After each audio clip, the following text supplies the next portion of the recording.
dibuka. Oke. Assalamualaikum warahmatullahi wabarakatuh. Waalaikumsalam Alhamdulillahirabbil alamin. Wabarakatuh. Wassalatu wassalamu ala sayyidina Muhammadin wa ala ba'du. Ibu bapak sekalian yang saya hormati, teman-teman, sahabat, marilah kita panjatkan puji syukur bahwa di akhir tahun ini kita masih bisa bertemu dalam keadaan sehat walafiat dalam majelis taklim yang mulia ini.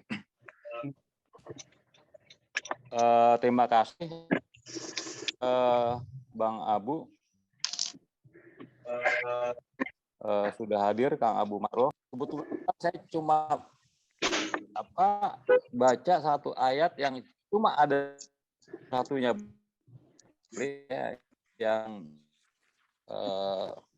bicara mengenai jiwa yang tenang, ya, itu di Al-Fajr 27 sampai 29. Jadi wahai jiwa yang tenang, kembalilah kepada Tuhan dengan ridho dan diridhoi. Ini yang menjadi mungkin pemikiran kita. Yang tenang itu seperti apa? Kemudian ridho aja tidak perlu, tapi juga harus diridhoi. Nah, sejauh mana itu kita bisa ekspor bersama. Lalu bedanya jiwa itu, kenapa jiwa, kenapa tidak ruh, kenapa tidak nyawa? Nah, saya kira itu Kang Abu, mohon pencerahannya. Dipersilahkan. Wassalamualaikum warahmatullahi wabarakatuh. Waalaikumsalam warahmatullahi wabarakatuh. Hatur nuhun, terima kasih Pak Wahyudi. Pak Beni, bolehkah saya dijadikan co-host? Karena saya harus skrip. Oh, sudah? Oh iya.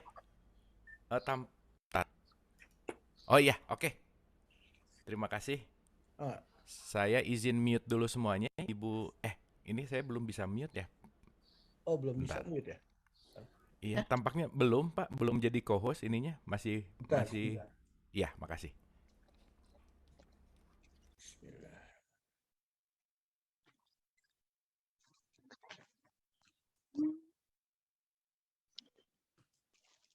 Kok lucu ya?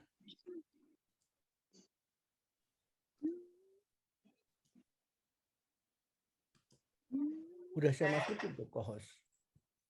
Oh gitu, sebentar.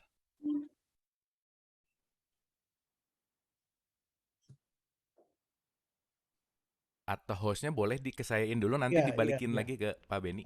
Hostnya saya. Supaya rekamannya bagus.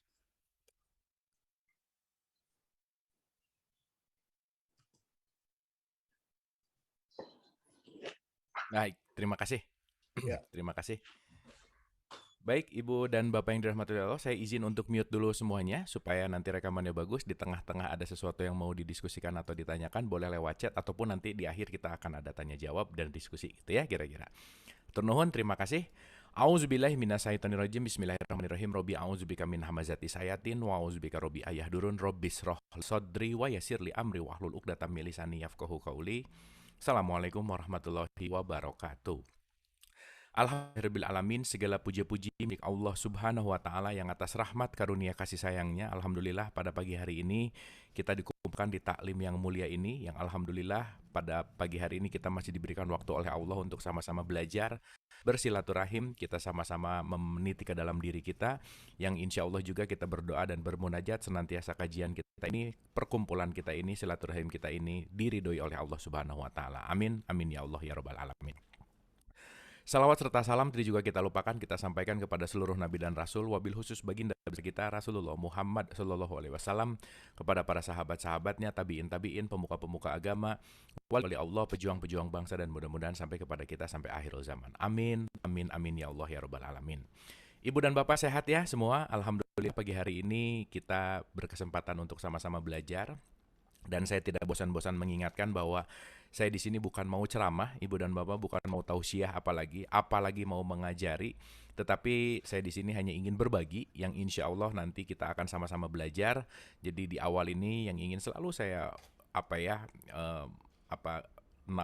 utarakan gitu ya, yang ingin selalu saya sampaikan bahwa Semangat kita adalah belajar sama-sama. Ibu dan Bapak mohon maaf, jangan merasa digurui atau diajari oleh saya karena saya bukan hendak melakukan itu. Tetapi yuk kita sama-sama menjadi murid, kita sama-sama juga menjadi guru untuk saling melengkapi. Oleh karena itu, sebelum kita mulai, ada baiknya kita menghadirkan diri kita utuh di sini saat ini. Ada baiknya kita juga menghening dulu sejenak untuk beral-fatihah ke dalam hati kita, di dalam hati kita, yang insya Allah kita akan dimudahkan pada pagi hari ini. Mudah-mudahan Allah memberikan hikmah kepada kita. Wabil khusus, mari kita doakan kedua orang ibu dan bapak kita, dan kita doakan siapapun yang terlebih dahulu meninggalkan kita, siapapun yang sedang dalam keadaan sakit dan musibah, senantiasa kasih sayang Allah memberikan ketabahan, kekuatan, dan keberkahan kita semua. Mari kita hening sejenak. Al-Hadiniyah, Al-Fatihah. Auzubillah.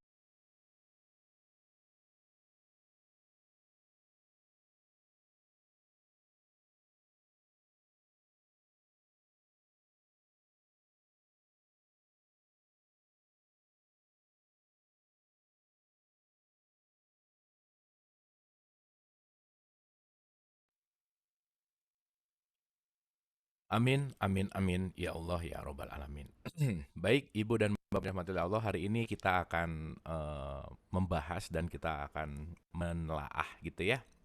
Tadi di mukadimah sudah dikatakan tentang ya ayuhan nafsul mutmainnah gitu. Saya rasa ini ayat yang sangat sering kita baca dan penting sekali untuk kita pahami. Karena kenapa?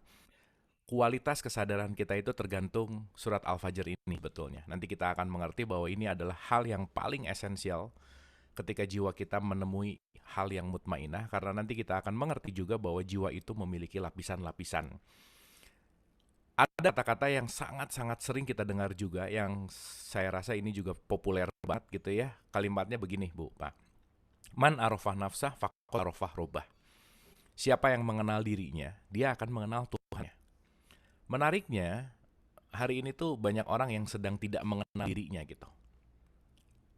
Bukti kenapa banyak orang yang tidak mengenal dirinya, penelitian mengatakan lebih dari 80% orang hari ini hidup dalam keadaan stres dan depresi gitu. Secara psikologikal. Jadi, kalau udah mulai khawatir berlebih, cemas berlebih, jadi stres, jadi depresi, itu udah salah satu simptom atau ciri-ciri di mana dia sebetulnya tidak mengenal siapa dirinya gitu.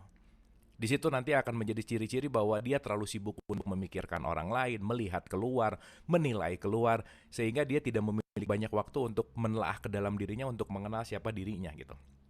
Oleh karena itu, kenapa di tradisi Islam, let's say ada sholat 5 waktu gitu, Ibu dan Bapak. Ada Ramadan gitu. Ada umroh, ada haji. Itu semua sebetulnya adalah ritual-ritual untuk bukan untuk keluar diri kita, tetapi untuk ke dalam diri kita. Karena nanti godaan dalam tanda petik, tarikan-tarikan yang di luar diri kita itu kadang-kadang lebih menarik daripada di dalam diri kita. Maka hari ini banyak orang yang pengen jadi orang lain dan dia takut sekali untuk menjadi dirinya sendiri gitu. Kenapa? Karena dia tidak mengenal siapa dirinya. Karena dia ingin seperti, menggapai, mencapai, meraih, keluar, dan seterusnya gitu kira-kira. Nah itulah kenapa penting sekali kalimat man arafah nafsah faqad arafah robbah. Siapa yang mengenal dirinya, dia akan mengenal Tuhannya. Bahkan kenapa sebelum sholat pun nomor 1 di rukun Islam itu adalah syahadat dulu gitu. Menyaksikan dulu gitu, baru kamu bisa mengingat. Nah menariknya hari ini banyak orang yang melakukan ritual sholat, bahkan rajin, tetapi syahadatnya jangan-jangan justru belum dilewati gitu. Sholat hanya menjadi olahraga, sholat hanya menjadi ritual, sholat hanya menjadi kebiasaan. Dan itu tidak dalam tanda petik tidak banyak merubah kesadaran spiritual gitu. Maka kenapa sih di Al-Maun dikatakan fawailul lil musholin, celakalah bagi orang yang sholat. Nanti 1736 mengatakan jangan kamu mengingat apa yang kamu tidak mengerti gitu kira-kira. Karena boleh jadi yang kita lakukan ini hanya sebagai dogma, yang kita lakukan ini hanya sebagai pressure gitu. Pokoknya kebiasaan katanya, dan itu juga nanti dimotivasi oleh ketakutan dosa lah, ketakutan karena neraka dan seterusnya. Sehingga dilakukannya tanpa sebuah kesadaran. Nah, itulah pentingnya kenapa kita harus memahami dan mengenal diri sendiri, karena tanpa kita mengenal diri, kita tidak akan mungkin untuk mengenal Allah. Dan tidak akan masuk untuk menuju kepada syahadat gitu kira-kira. Karena nanti kita akan mengerti bahwa syahadat itu bukan hanya ucapan. Syahadat itu bukan hanya mengucapkan asyhadu alla ilaha illallah wa asyhadu anna Muhammad Rasulullah gitu. Mohon maaf sekali Ibu dan Bapak. Kalimat itu kalau diajarkan ke burung beo pun akan bisa mengikuti kalimatnya. Makanya membunyikan dalam konteks membunyikan suara dan membaca kalimat dalam tanda petik, kalimatullah itu bukan hanya bunyinya tetapi esensial adalah kesadarannya, gitu kira-kira. Jadi banyak orang yang sekarang membunyikan syahadat tetapi belum tentu menyadari apa itu syahadat. Kenapa? Karena minimnya kesadaran gitu. Karena boleh jadi itu hanya sebagai ritual, boleh jadi hanya suatu kebiasaan yang pada akhirnya tidak diikuti dan tidak dimasukkan oleh konteks yang namanya kesadaran yang lebih baik gitu. Gitu ya. Ibu dan Bapak, mungkin kita akan warming up dulu gitu karena hari ini topik pembahasannya agak dalam gitu ya, kira-kira. Agak dalam tuh dalam artian skupnya tuh luas sekali gitu. Maka mungkin saya akan memberikan analogi dulu bahwasannya setiap kesadaran manusia itu bertingkat-tingkat. Saya kasih contoh sederhana begini, Ibu dan Bapak. Kita mulai dengan surat 84 ayat 19. Bismillah ya, kita pre-opening dulu. Habis gitu nanti kita pendahuluan, habis gitu nanti kita akan masuk. Karena bahas jiwa, jasad, ruh dan seterusnya ini sesuatu hal yang sangat ceritanya tuh panjang sekali gitu ya. Dan itu berseri gitu. Dalam artian itu nanti memiliki tautan-tautan yang sangat luas gitu. Oke, kita akan mulai dengan 84 ayat 19. Kalimatnya begini, Bu, Pak. A'udzubillahi minasyaitonirrajim. Bismillahirrahmanirrahim. Latar kabuna tobakon. Ang tobak. Jadi dikatakan dalam Al-Quran, Allah memberikan isyarat bahwa sesungguhnya kamu melalui tingkat demi tingkat dalam kehidupan. Jadi setiap kita itu punya levelnya masing-masing gitu ya. Kedudukan mereka itu bertingkat-tingkat di sisi Allah. 363 juga mengatakan hal yang sama gitu. Bertingkat-tingkat. Jadi ini penting sekali untuk menjadi dasar kita dalam menjalani kehidupan, sadar bahwa tiap manusia punya tingkatannya masing-masing, tiap manusia punya keunikannya masing-masing, dan kita semua tidak bisa membandingkan satu sama lain karena kenapa? Kita ini unik apa adanya. Ketika saya membandingkan dengan orang lain itu tidak comparing apple to apple karena kenapa? Keunikan dan tingkatnya beda gitu kira-kira. 20 orang yang hadir di Zoom meeting ini dengan ayat yang sama, dengan pembahasan yang sama, punya 20 kesadaran yang berbeda. Nggak akan mungkin sama gitu kira-kira. Karena nanti tergantung wadahnya. Kalau wadahnya 1 mili, ya dia akan mendapatkan 1 mili. Kalau wadahnya 1 liter, dia akan mendapatkan 1 liter. Dan yang dapat 1 mili dan 1 liter itu tidak bisa saling dalam tanda petik menilai, nggak bisa. Kenapa? Karena semuanya akan tumbuh alamiah gitu. Jelas ya? Ini harus menjadi bukan harus ya. Ini sebaiknya menjadi satu kesadaran kita karena kenapa? Dengan menyadari hal ini akan menjadi modal dasar utama untuk kita masuk kepada ya ayuhan nafsul mutmainah. Kunci utama kepada jiwa yang tenang adalah menyadari bahwa perbedaan itu fitrah, bahwa nggak ada yang sama, semuanya dibikin beda karena perbedaan itu yang akan membuat kita menjadi belajar. Jadi kalau tidak bisa berdamai dengan perbedaan, itu akan sangat sulit untuk masuk ke dalam level mutmainah atau wahai jiwa yang tenang tadi. Saya kasih contoh sederhana begini, Ibu dan Bapak. Oke ya, mudah-mudahan ini akan menjadi satu awal di mana ini yang akan menjadi jembatan kita untuk masuk lebih dalam gitu. Saya kasih contoh sederhana, saya biasa menggunakan analogi ini dengan analogi yang simple, Ibu dan Bapak, yaitu analogi matematis gitu ya, supaya gampang. Jadi analogi ini akan kita pakai kemana-mana gitu. Jadi nanti supaya ngerti, supaya mudah, dan supaya kebayang gitu kira-kira. Saya kasih contoh sederhana begini, Bu, Pak. Kalau dalam soal matematik ada soal di mana 2 tambah 2, kita tahu hasilnya adalah 4 gitu misalkan. Dah, selesai. Nggak ada perdebatan, nggak akan ada berantem. Udah, pokoknya 2 tambah 2 hasilnya adalah 4. Ini adalah satu kesepakatan gitu. Dan ini adalah memang seperti itu. Tetapi menariknya ternyata 4 itu tidak hanya dihasilkan oleh 2 tambah 2. Karena kenapa? Kalau kita berbicara akar 16, hasilnya juga adalah 4 gitu kira-kira. Nah, menariknya lagi, 4 itu juga tidak hanya didapatkan oleh 2 tambah 2, akar 16, agak lebih susah lah sedikit gitu ya. Bukan di level TK, SD, SMP, mungkin ini levelnya lebih advance, kita main logaritma misalnya. Logaritma 10.000. Berapa logaritma 10.000? Tetap juga hasilnya adalah 4 gitu kira-kira. Nah, kalau kita melihat persamaan ini, Ibu dan Bapak, urusan antara soal dan hasil kan yang semua jawabannya sama adalah hasilnya. Which is hasil ini adalah tujuan. Oke, hasil ini adalah tujuan. Dengan persoalan yang berbeda-beda, dengan jalan yang berbeda-beda, menuju kepada tujuan yang sama, yaitu menghasilkan angka 4, gitu kira-kira, sederhananya. Jadi 4 ini bisa sampai melalui 2 tambah 2. 4 ini bisa sampai melalui akar 16 ataupun log 10.000. Yang harus kita sadari sebagai manusia adalah manusia ini adalah makhluk yang sangat memiliki limitasi. Dia tuh punya limitnya sangat luar biasa. Kita ini lebih banyak nggak taunya daripada taunya. Lebih banyak nggak bisanya daripada bisanya. Oleh karena itu kita ini memiliki limit. Itu poin pentingnya. Nah yang terjadi sekarang ibu bapak mohon maaf sekali nih. Maaf banget nih. Boleh jadi saya ini cuma tahu kalau 4 itu hanya dihasilkan 2 tambah 2, selesai. Karena saya nggak pernah belajar akar 16, saya nggak pernah belajar log 10.000, nggak pernah tahu. Sehingga ketika saya ketemu sama orang yang ngomong akar 16 sama dengan 4, saya akan nyalahin dia.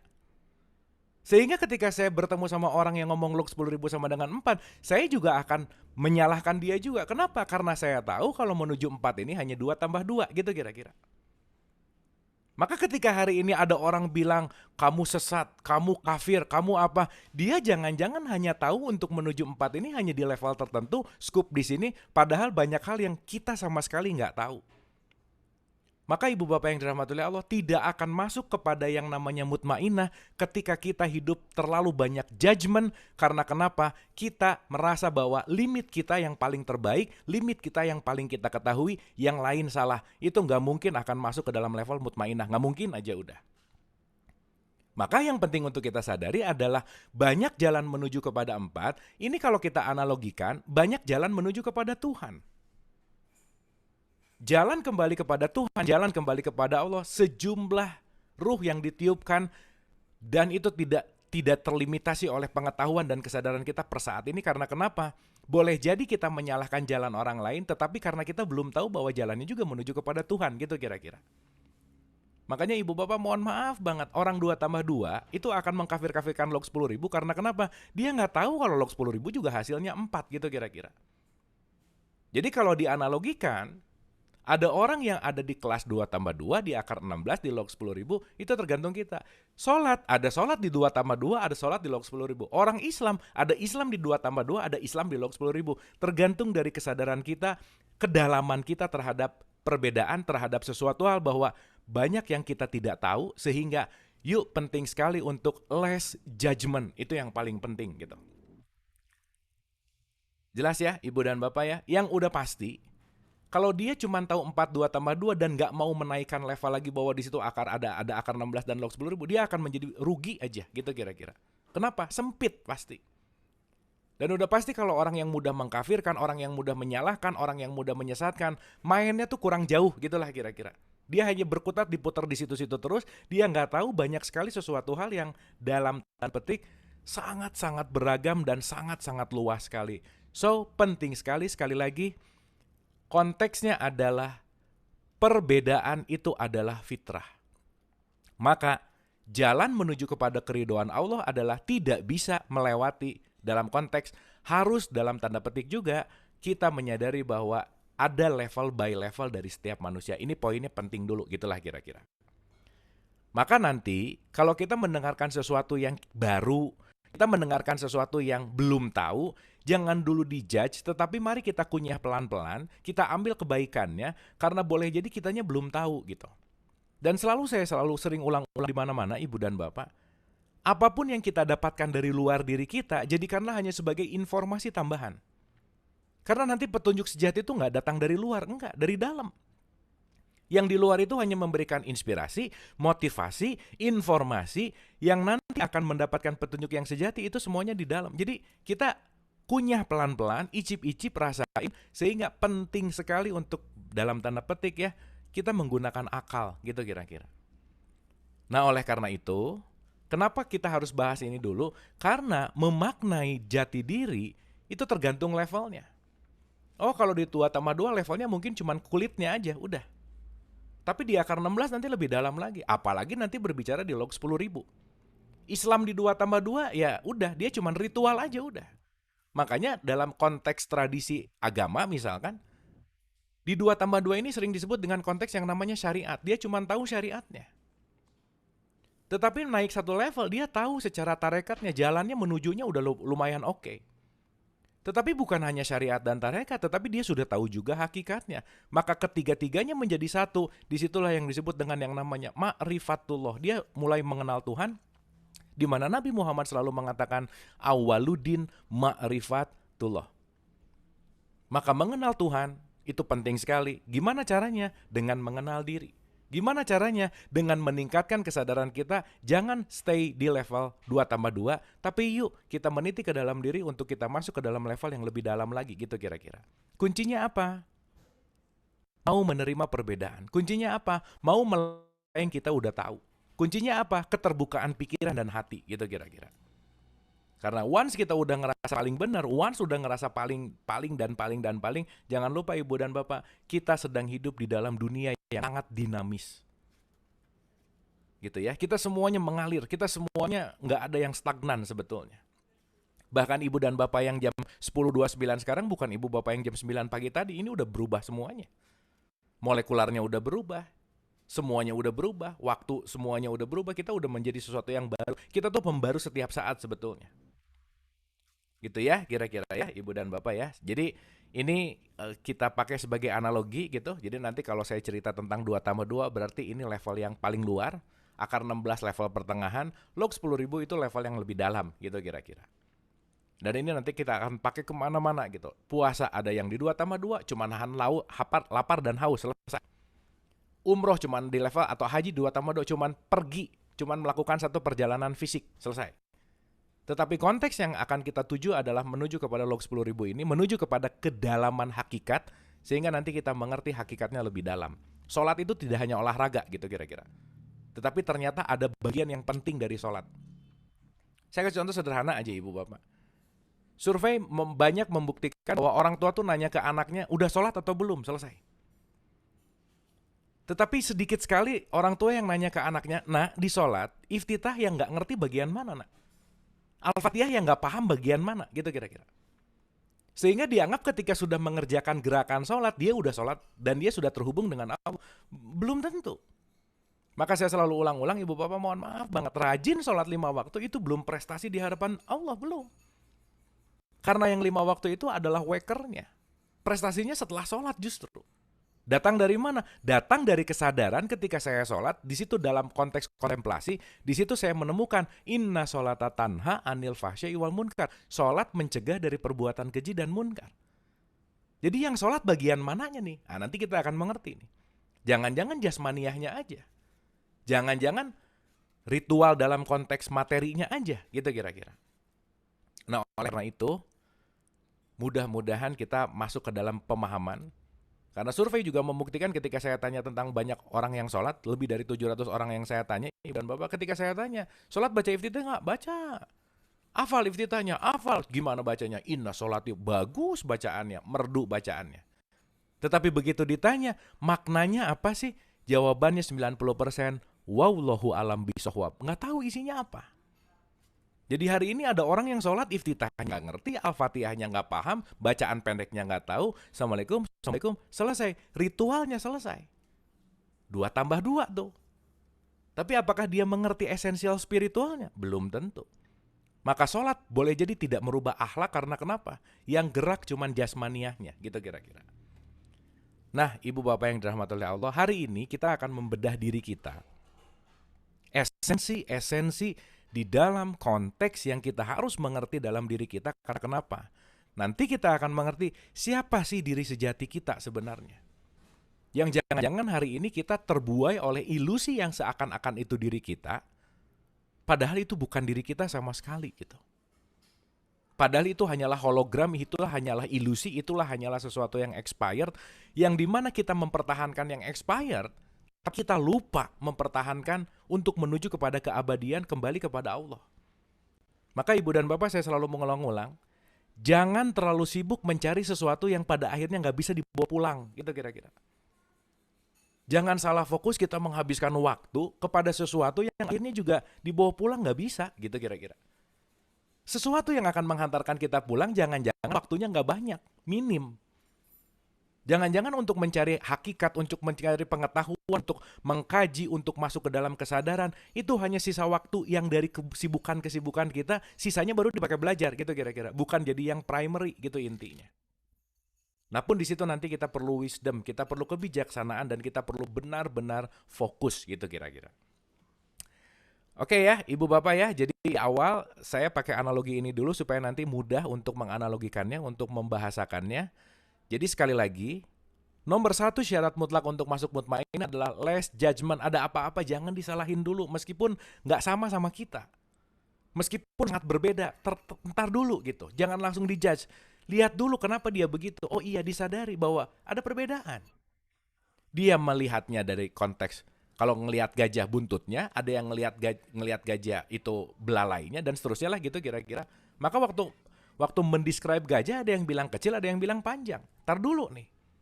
Yuk kita pakai helikopter view. Yuk kita naik dulu nih ke atas. Supaya sudut pandang kita ini luas. Nggak cepat menyalahkan, nggak cepat mengkafirkan, menyesatkan, tetapi sadar bahwa kita didesain berbeda, dengan perbedaan itulah kita belajar. Kalau semuanya sama, Bu, Pak, nggak ada pelajarannya.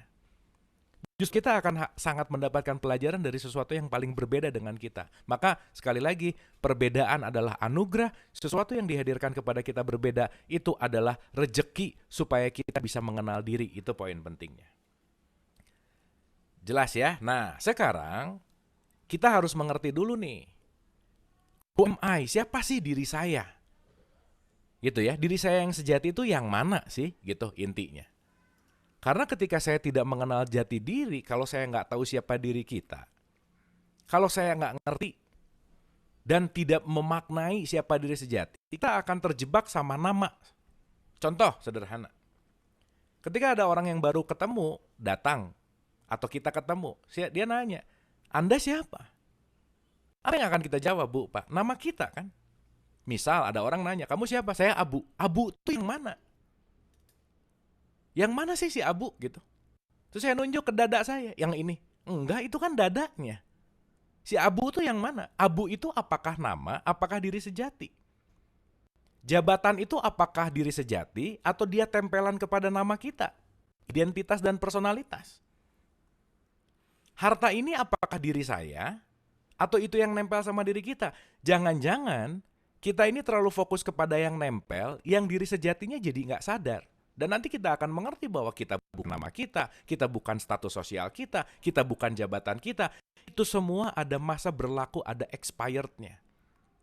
Sehingga memperjuangkan mati-matian nama baik, memperjuangkan mati-matian jabatan, harta, itu nggak akan menghantarkan kita untuk pulang juga. Akhirnya salah fokus, kita fokus kepada sesuatu yang dalam tanda petik akan ada expirednya, tetapi yang permanen ilahi rojiun justru malah tidak dalam top of mind gitu, dalam prioritas gitu kira-kira. Nah, itu kan penting sekali gitu ya untuk kita sadari gitu. Oke, nah sekarang kita sadari dulu begini Ibu dan Bapak. Yang pertama, Quran memberikan indikator dan parameter nih. Indikator parameternya 17 ayat 70.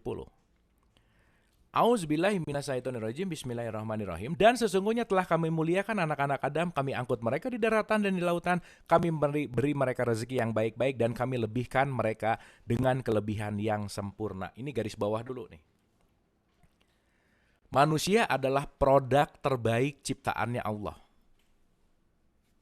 Oke, kita ini latest produk. Produk yang sangat terbaik yang diciptakan oleh Allah.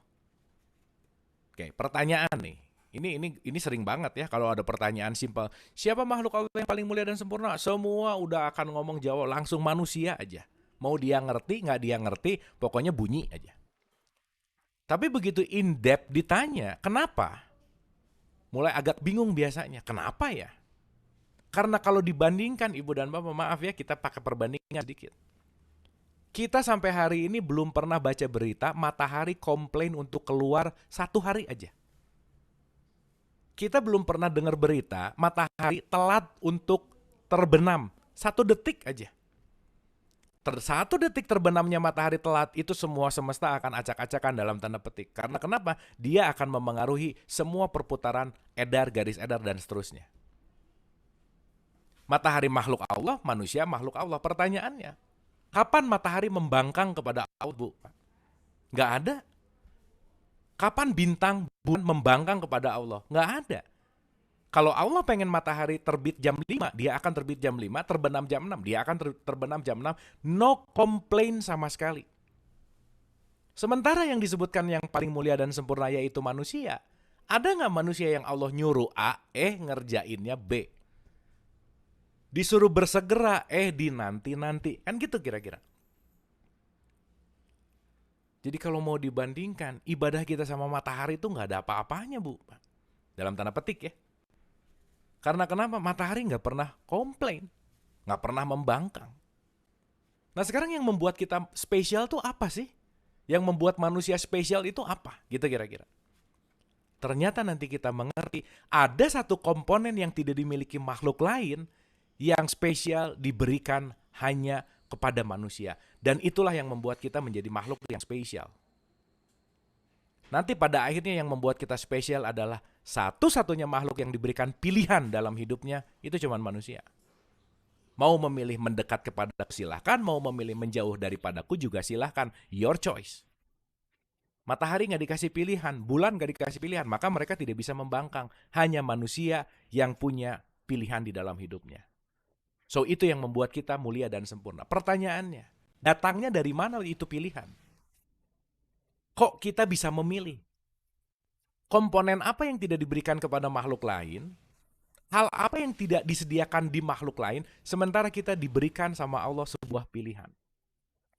Nah, pilihan itulah nanti yang akan kita sadari. Kenapa penting sekali untuk menyadari dari mana datangnya pilihan? Karena nanti sumber itulah yang akan menjadi sumber pertanggungjawaban, gitu kira-kira. Clear ya, Ibu dan Bapak ya? So, kita punya free will. Dalam artian kita punya bebas untuk memilih. Kenapa? 470 Allah bilang begini. Auzubillahi minasyaitonirrajim, bismillahirrahmanirrahim. Wahai manusia, sesungguhnya telah datang Rasul itu kepadamu dengan membawa kebenaran dari Tuhanmu. Maka berimanlah kamu. Itu yang lebih baik. Jadi Allah nggak nyuruh beriman. Kalau kamu beriman, itu lebih baik pilihan. Dan jika kamu kafir, tertutup. Kafir itu artinya tertutup. Tertutup dari kasih sayang Allah. Tertutup dari pengetahuan Allah gitu ya kira-kira. Kafir tuh nggak ada urusannya sama suku, bangsa, ras, agama, dan nggak ada yang tahu mana yang kafir, mana yang nggak ada yang tahu sebenarnya. Tercover, tertutup. Tertutup dari apa? Tertutup dari kasih sayang Allah, gitu kira-kira. Tertutup dari kebenaran dan petunjuknya Allah, gitu kira-kira. Dan jika kamu kafir, maka kekafiran itu tidak merugikan Allah sedikit pun. Mau kamu iman, saya nggak untung. Mau kamu kafir, saya juga nggak rugi. Your choice. Maka kita tidak didesain untuk memaksa. Kita tidak didesain untuk mengintimidasi, gitu kira-kira.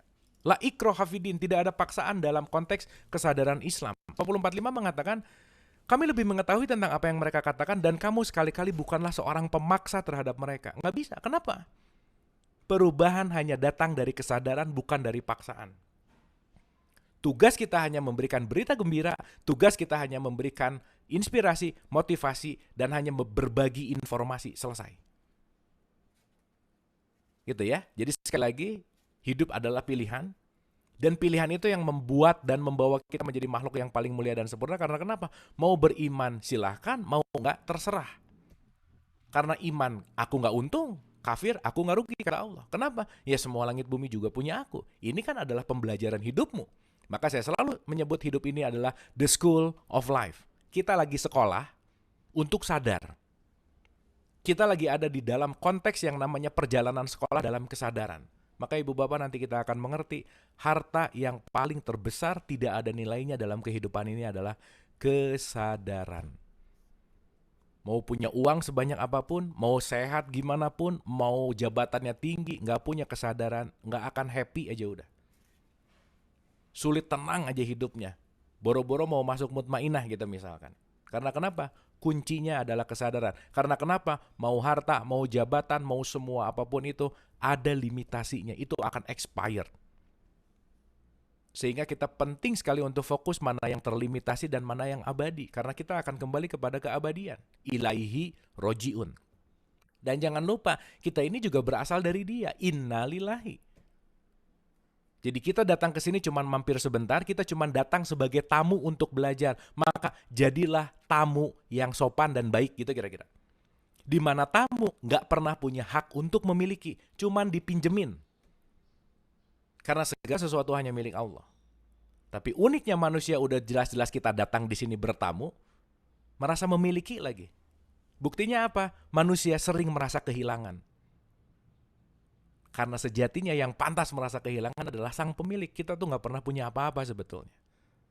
Nah berarti kalau sudah mulai banyak merasa kehilangan, itu sudah mulai jauh dari mutmainah, udah pasti. Kalau sudah mulai merasa banyak kehilangan, itu sudah mulai tidak mengerti siapa dirinya. Maka kadang jalan untuk mengenal diri perlu kehilangan besar-besaran dulu. Maka ibu dan bapak, kalau kita ngelihat semua kekasih-kekasih Allah, para Rasulullah, semua mereka ditarik untuk bertemu dengan Allah, mengenal Allah dengan jalur yang namanya penderitaan, kehilangan dulu. Entah itu sakit lah, entah itu wabah lah, entah itu apapun. Kenapa? Karena penderitaan akan memanggil kita pulang. Maka ketika kita merubah sudut pandang terhadap penderitaan menjadi jalan pulang, kita akan menjalaninya sebagai sesuatu hal yang sangat indah gitu kira-kira. Maka Rumi mengatakan, luka adalah tempat cahaya masuk. Jadi kalau orang tidak pernah terluka, nggak akan ada cahaya yang masuk. Maka kita akan sangat berterima kasih kepada orang yang kita nggak suka, kita benci, melukai kita, karena mereka diutus oleh Allah untuk membuka hati kita, sehingga kita lebih memilih Allah daripada apapun itu gitu. Gitu ya ibu dan bapak ya. Nah, sekarang kita bahas satu-satu. Kita masuk pelan-pelan nih. Karena ini akan kompleks banget, ibu bapak, akan sangat super duper kompleks, tetapi mudah-mudahan di waktu yang singkat ini ada sedikit yang terbuka, karena nggak mungkin membahas ini dalam satu pertemuan, tapi mudah-mudahan setidaknya esensialnya bisa kita pahami gitu. Oke, sekarang kita mulai mengenal who am I. Siapa diri kita yang sejati. Kita tuh siapa sih gitu.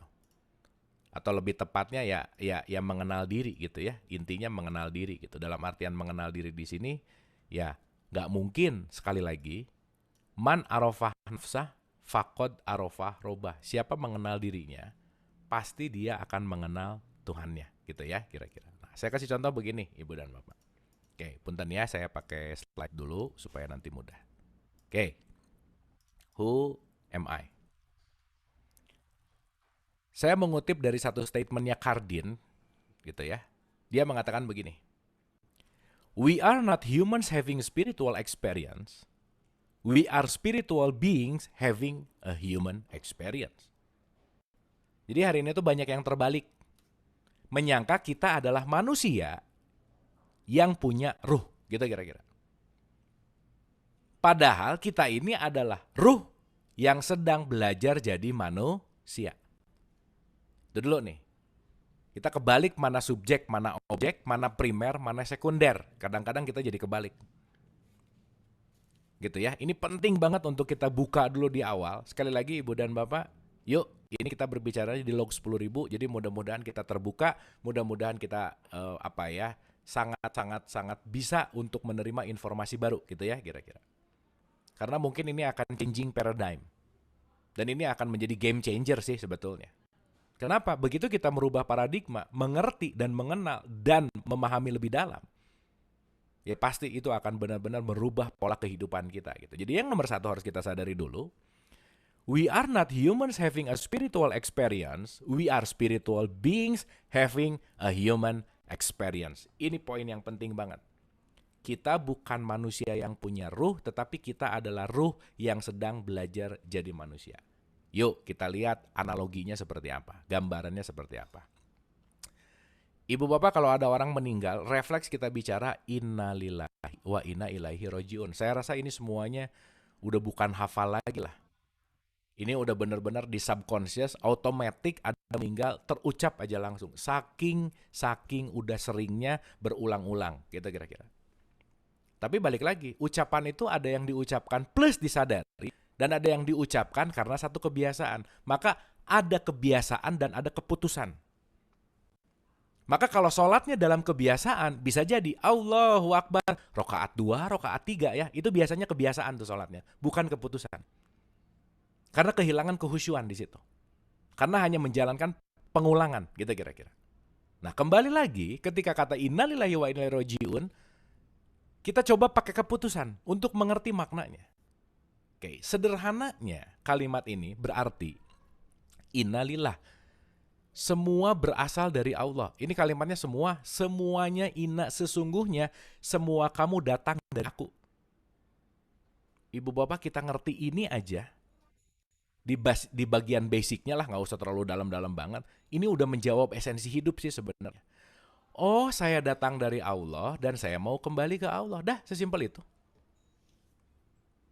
Berarti kita semua berasal dari Dia dan akan kembali kepada Dia. Maka kalau dalam umroh, kenapa ada tawaf? Kita ini lagi tawaf untuk kembali kepada Allah. Karena kenapa? Kita berasal datang dari Allah. Kampung halaman kita tuh adalah Allah itu sendiri. Jadi dimanapun kita hari ini bukan kampung halaman sejati kita. Kita dilahirkan di bumi ini cuma tempat mampir sebentar. Tempat belajar sebentar. Outbound sebentar untuk nanti membawa bekal, mencari pelajaran untuk bisa untuk pulang. Maka jangan terlalu betah di sini. Kenapa? Ini bukan kampung halaman kita, bukan. Ini cuma sesuatu yang sementara aja gitu.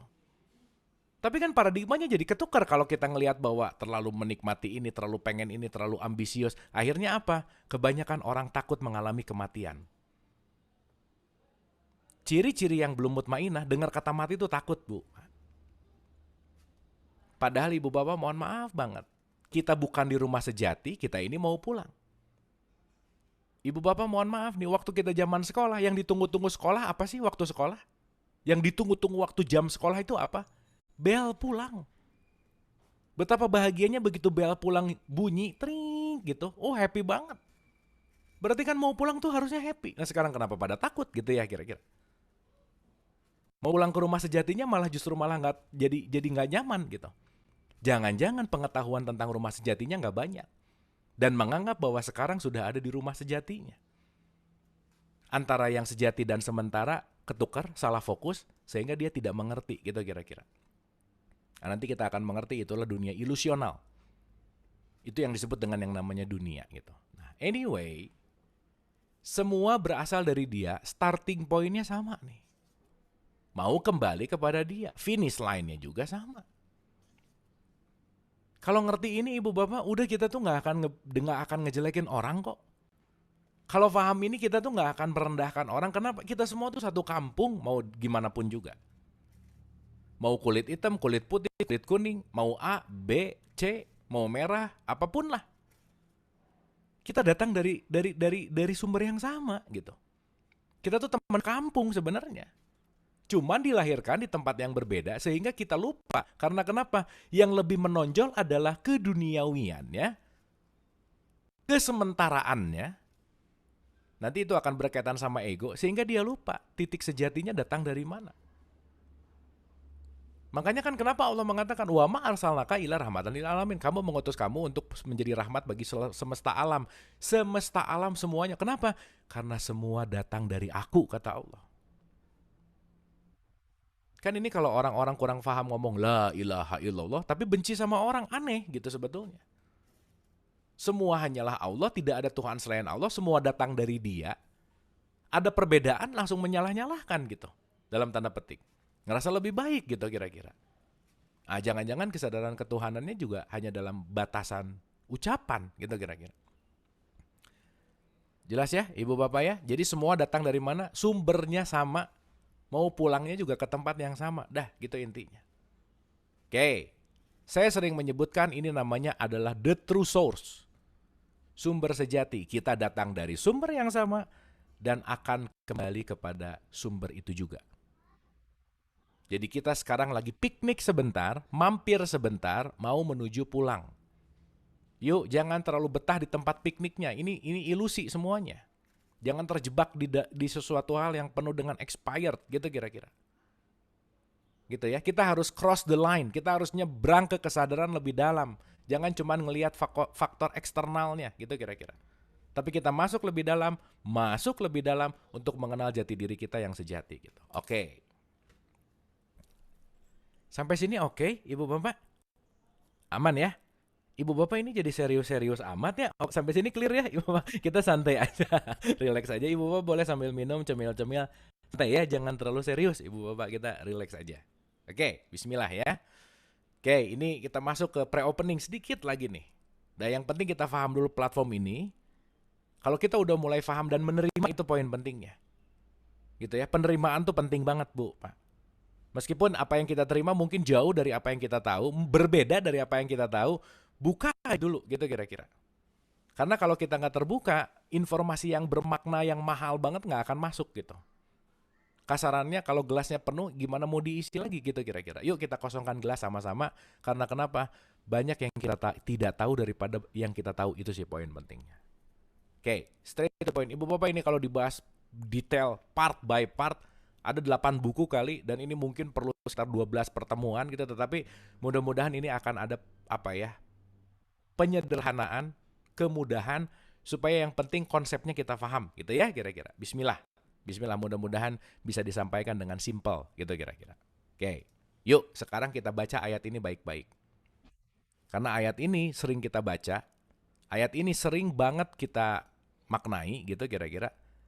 Tetapi mohon maaf sekali, boleh jadi kita nggak ngeh lah gitu intinya. Nggak ngeh ini dalam artian nggak masuk ke dalam kesadaran yang lebih dalam gitu. Oke, yuk kita lihat ya. Surat 32 ayat 9. Kemudian dia menyempurnakan dan meniupkan ke dalam tubuhnya rohnya. Ini nggak ada kata ciptaan sih sebenarnya. Ini cuma dianalogikan sama si penterjemah. Karena kalimatnya fihi mirruhihi. Supaya kita ngerti dulu apa makna ruh gitu intinya. Oke, saya ulang ya. Summa sawahu wa nafaho fihi mirruhihi. Dia menyempurnakan membuat satu penyempurnaan, dan dia meniupkan ruhnya. Ibu Bapak, ini kalimat ini penting banget, ruhnya. Itu satu. Yang kedua 57 ayat 3 nih. Huwal awal wal akhir zohir batin. Dia awal, dia akhir, dia zohir, dia batin. Nah, ini ngerti dulu nih. Penting juga nih. Supaya nanti kita nggak bingung lagi ngomongin tentang Allah gitu. Karena mau nyari sejauh-jauh manapun nggak akan ketemu gitu. Kenapa? Karena kita nyarinya keluar. Padahal yang awal dia, yang akhir dia, yang zohir dia, yang batin dia. Gitu ya kira-kira. Sehingga kefahaman, kesadaran tentang mengenal Tuhan, ilahiyah, ketauhidan, ini emang berlapis-lapis gitu. Oke, sekarang kita gambarin Bu, Pak. Dialah yang awal dan yang akhir, yang zohir dan yang batin, dan aku meniupkan kepadanya ruhku. Oke, saya analogikan sederhana nih, supaya kita mengenal siapa jati diri kita. Jadi kalau kita mau berbicara Allah, meniupkan percikan ruhnya, yang disebut nanti ruh ini, inilah yang akan menjadi jati diri kita. So, siapa diri kita yang sejati? Kita adalah percikan ruhnya Allah. Nah, itu dulu penting. Karena dia yang meniupkan dan dia yang mempercikan. Kita ini satu tetes dari samudra. Dari samudra yang sama. Kita ini tetesannya. Jadi jangan sampai nanti ada ikan kecil nanya ke ikan profesor di dalam. Profesor, air di mana ya? Nah, profesor bingung nih, ini ikan kecil kenapa nanya air ya? Dari lahir aja udah di air gitu kira-kira. Sama kayak ada orang nanya, Allah di mana ya? Nah gitu. Oke ya, nanti kita akan paham analogi itu gitu. Tetapi poin pentingnya adalah, aku tiupkan ruhku, aku tiupkan ruhku, berarti ini adalah maharuh, ini adalah true source tadi, sumber sejati, kita ini adalah percikannya.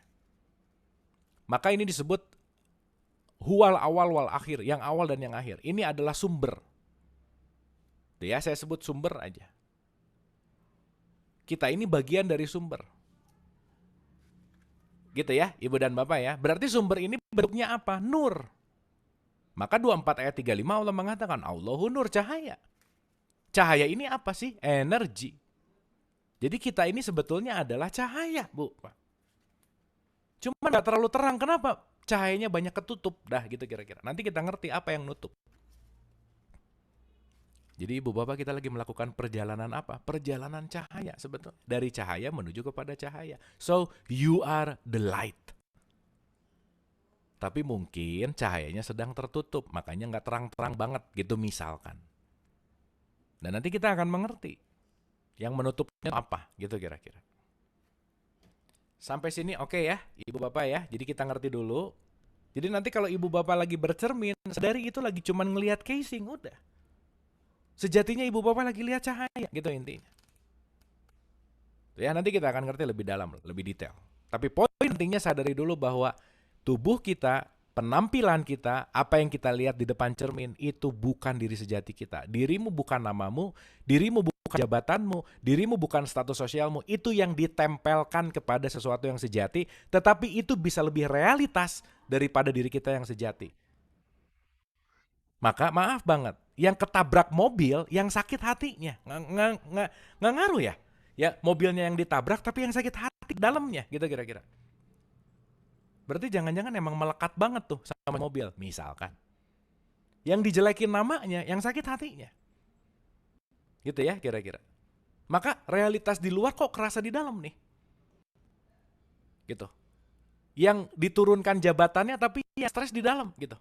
Nah, jangan-jangan kita merasa bahwa yang ilusi justru sangat-sangat realitas. Tapi yang realitas kita anggap ilusi gitu. Kebalik gitu intinya. Oke ya, sampai sini ya Ibu Bapak ya. Nah, kita lanjut nih. Kan Allah punya grand design ceritanya. Allah tuh kan dalang ceritanya. 5722. Dari sorry. Oke, dari 20 aja ya Ibu Bapak ya. Allah ngasih tahu gini nih. Dan ketahuilah, tahu loh ya gitu ya. Kira-kira ini penting banget. Kalau di Quran ada kata-kata ketahuilah berarti ini top penting banget untuk kita paham gitu kira-kira. Bahwa sesungguhnya kehidupan dunia ini hanyalah permainan dan sesuatu yang melalaikan. Kehidupan dunia ini is a game. Berarti Allah itu adalah mastermind-nya, sang dalangnya. Jadi kalau kita berbicara hidup dunia ini adalah panggung sandiwara, kita ini aktor-aktrisnya, Allah itu adalah dalangnya. Maka Allah punya skenario untuk aktor-aktrisnya dalam pemeranan di dalam panggung sandiwara. Itu dulu nih, penting. Oke, nah kalau mau dimudahkan, karena panggung sandiwaranya itu adalah bentuknya fisik, bentuknya materi, maka ruh yang non-materi ini, ruh yang energi ini, dia perlu wadah. Wadahnya juga harus dari konteksnya materi. Karena tempat belajarnya adalah materi, bumi, art. Maka ruh diberikan kendaraan bentuknya materi yang terbuat dari bahan bumi itu sendiri, which is dari tanah, itulah yang disebut dengan yang namanya jasad. Gitu kira-kira. Maka ibu dan bapak kalau lagi bercermin, ibu bapak lagi melihat, dalam tanda petik ya, tanah yang dibentuk, gitu kira-kira. Yang dibentuk jasad, tanah yang diberi rupa.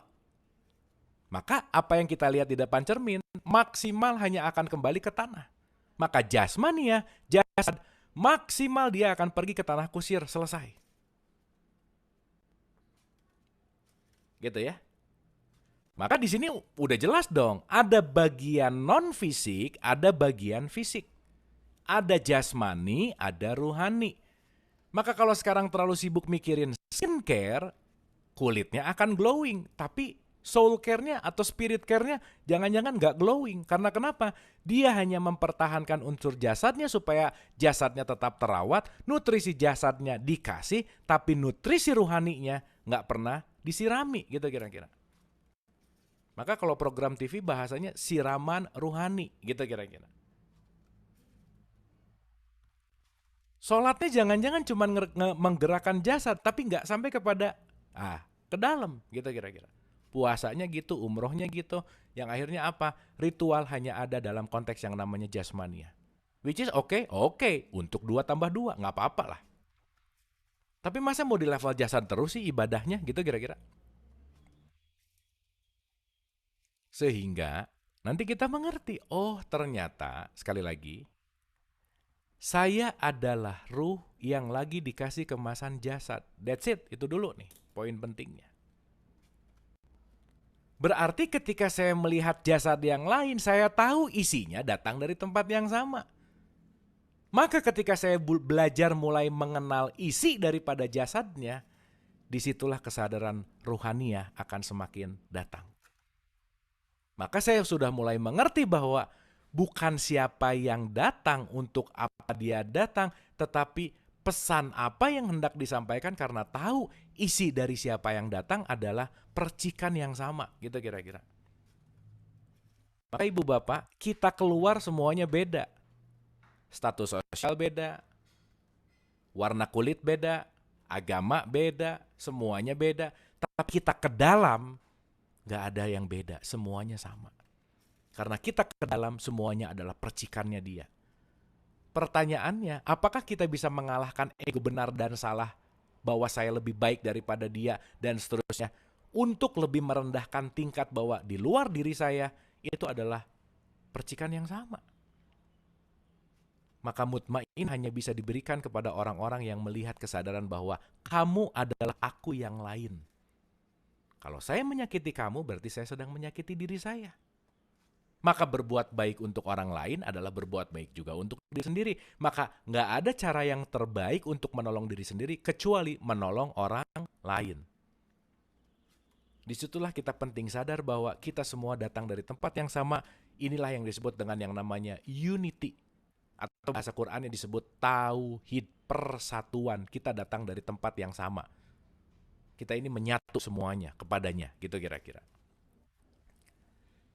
Sampai sini oke ya, ibu bapak ya. Yang penting kita ngerti dulu mana ruh, mana jasad, gitu kira-kira.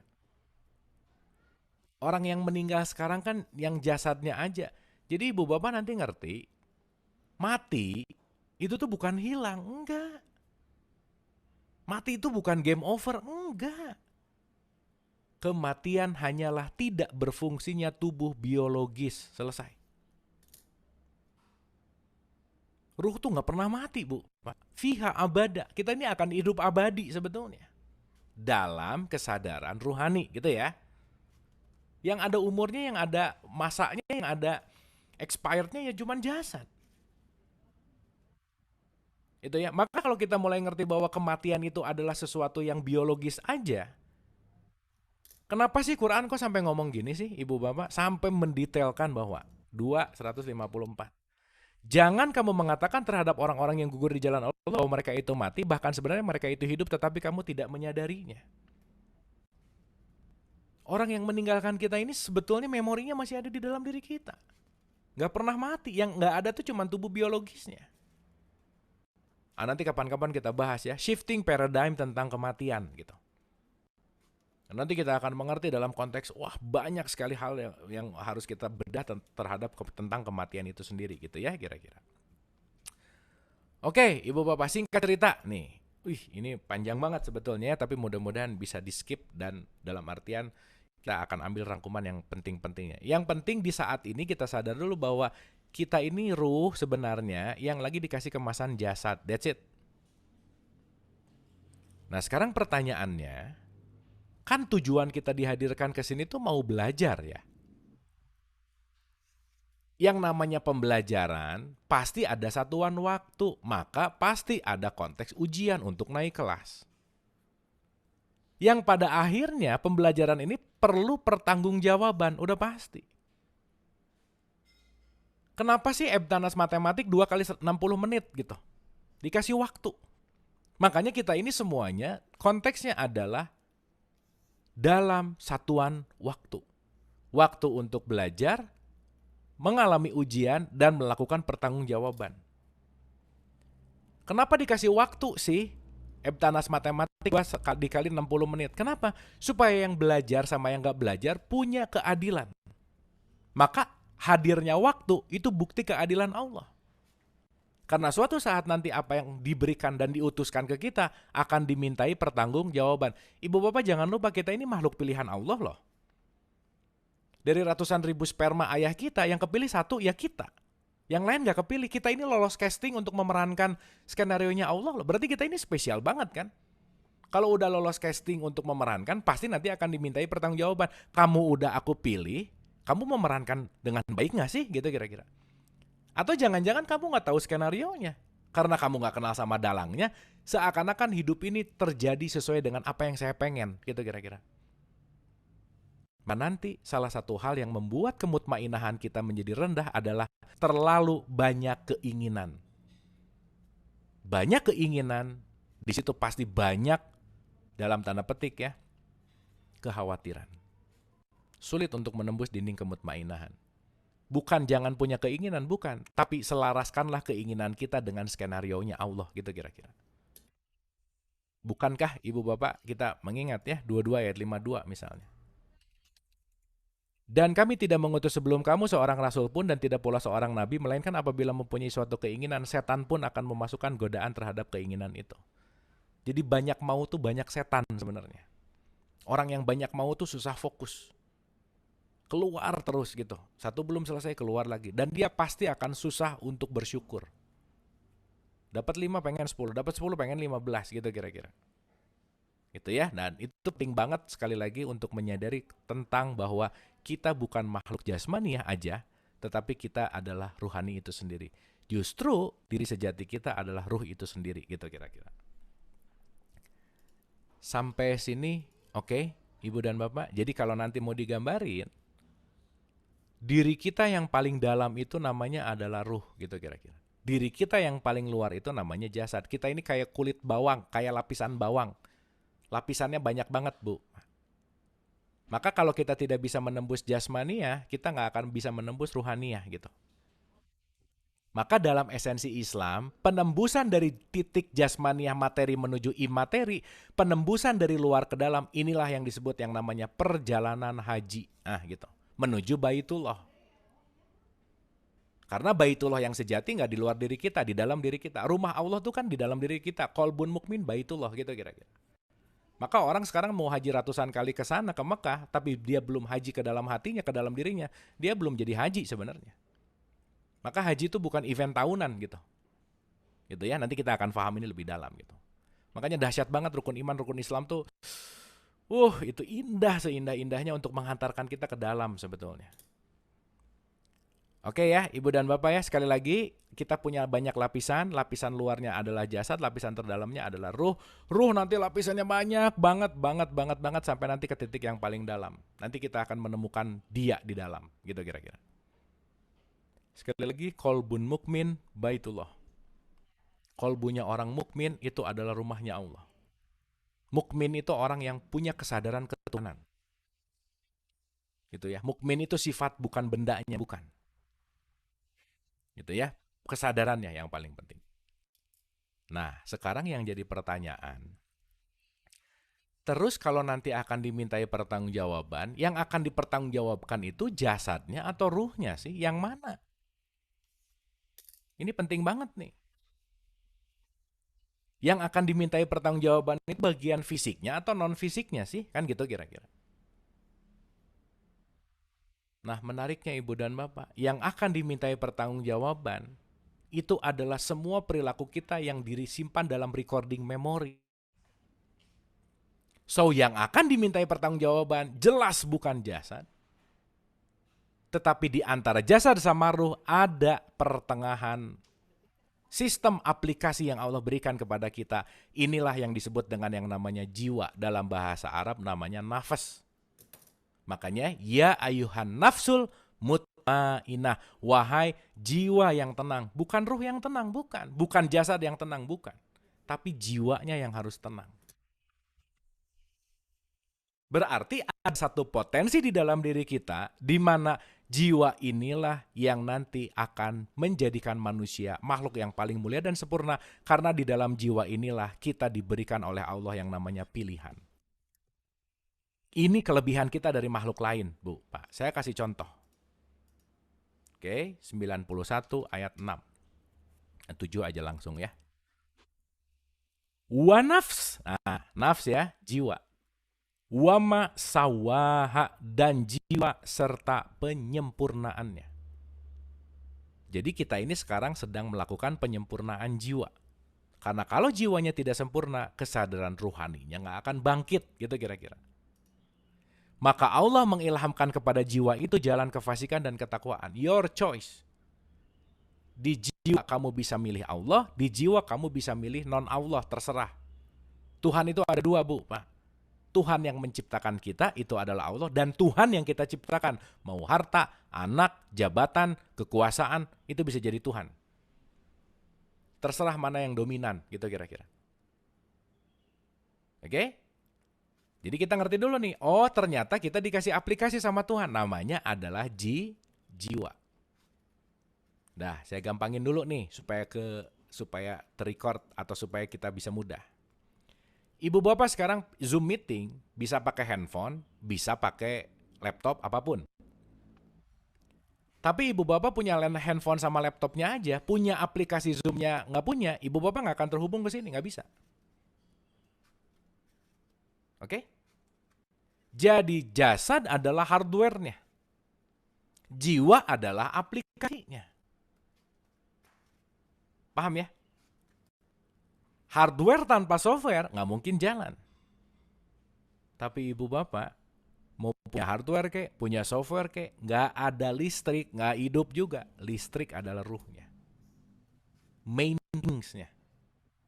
Sumber utamanya, gitu kira-kira. Sampai sini jelas ya, ibu bapak ya? Oke. Nah, sekarang kita gambarin dulu nih, supaya lebih mudah.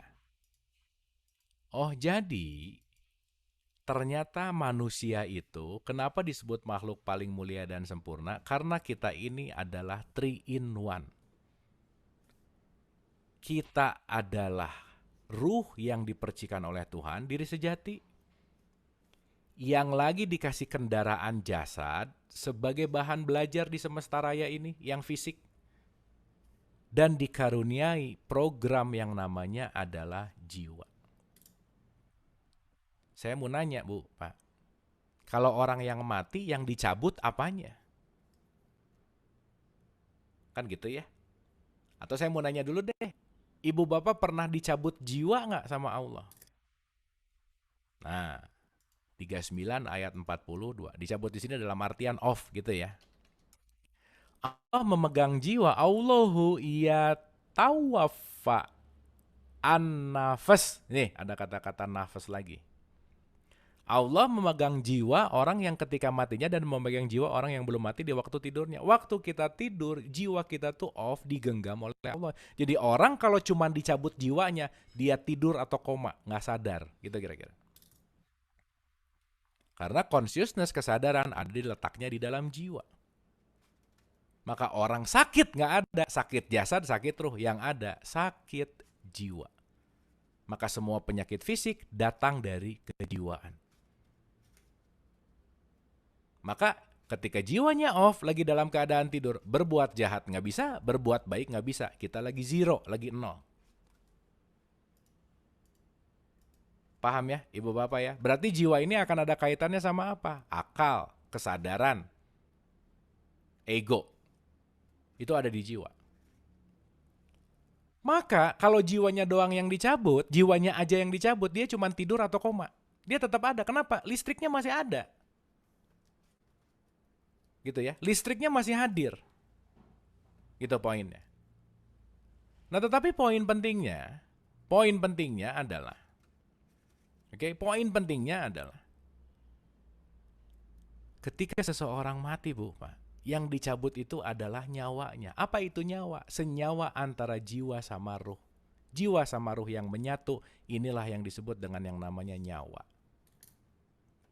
Maka malaikat pencabut nyawa. Gimana? Jasad akan kembali ke tempat pemakaman umum, selesai. Jiwa sama ruh akan melanjutkan perjalanan ke terminal berikutnya. Move on. Maka ini akan melakukan perjalanan, gitu kira-kira.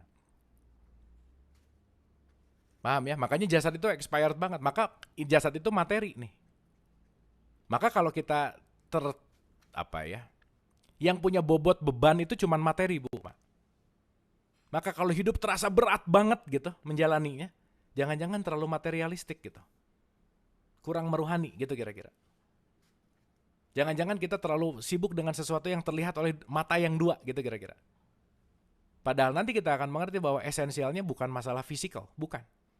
Tetapi yang non-fisik ini. Karena kenapa? Yang akan kembali itu ruhnya. Ketika jiwanya sudah bersih. Selama jiwanya belum bersih, ruh nggak bisa pulang gitu kira-kira. Maka tugas dalam kehidupan sekarang adalah melakukan pembersihan jiwa. Di mana si jiwa ini adalah kumpulan dari apa yang kita dengar, pendengaran, dari apa yang kita lihat dan kita pikirkan. Makanya 17:36 mengatakan, janganlah kamu mengikuti apa yang kamu tidak mempunyai pengetahuan tentangnya. Sesungguhnya pendengaran, penglihatan, dan hati, semuanya itu akan diminta pertanggungjawabnya. Semua itu akan diminta pertanggungjawabnya. Jadi apa yang kita dengar, apa yang kita lihat, apa yang kita pikirkan, itu yang akan menjadi kualitas jiwa kita. Maka ibu dan bapak, punyalah filter pendengaran, penglihatan, dan hati. Nggak usah semuanya terlalu dimasukin ke hati, nggak. Yang cukup di kuping selesai, udah. Jangan baper gitu bahasa sekarang gitu ya. Dikit-dikit masukin ke hati. Ibu bapak, di rumah kita kan ada halaman, ada ruang tamu, ada dapur, ada kamar utama. Kan nggak semua teman bisa masuk ke kamar utama. Nggak mungkin, ya itu yang terspesial banget lah, hanya orang terdekat gitu. Kalau yang selewat kenal mungkin di luar taman gitu. Mungkin di luar pekarangan. Udah kenal-kenal dikit mungkin udah mulai masuk ke ruang tamu. Kenal banget, udah bisa bikin kopi sendiri di dapur. Oh, kenal banget mungkin udah bisa masuk ke kamar utama. Nggak semuanya harus dimasukin ke dalam. Kita ini lagi hidup di zaman overload information. Informasinya melimpah ruah banget. Nggak harus semua masuk gitu kira-kira. Jangan lupa Bu, Pak. We are what we eat. Kita adalah apa yang kita makan. Yang kita makan di sini bukan hanya makanan fisik, bukan nasi, bukan. Informasi salah satunya. Dan itu akan memengaruhi jiwa kita gitu. Itu poin pentingnya. Oke ya, ibu bapak ya, ini baru pre-opening nih sebenarnya. Karena mau bahas mutmainah nggak mungkin nggak ngerti ini dulu gitu. Nah, ibu bapak yang dirahmati oleh Allah, saya sederhanakan lagi ya, sedikit lagi aja.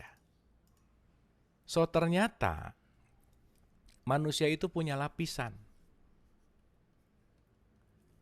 Lapisan yang paling luar adalah physical, jasad.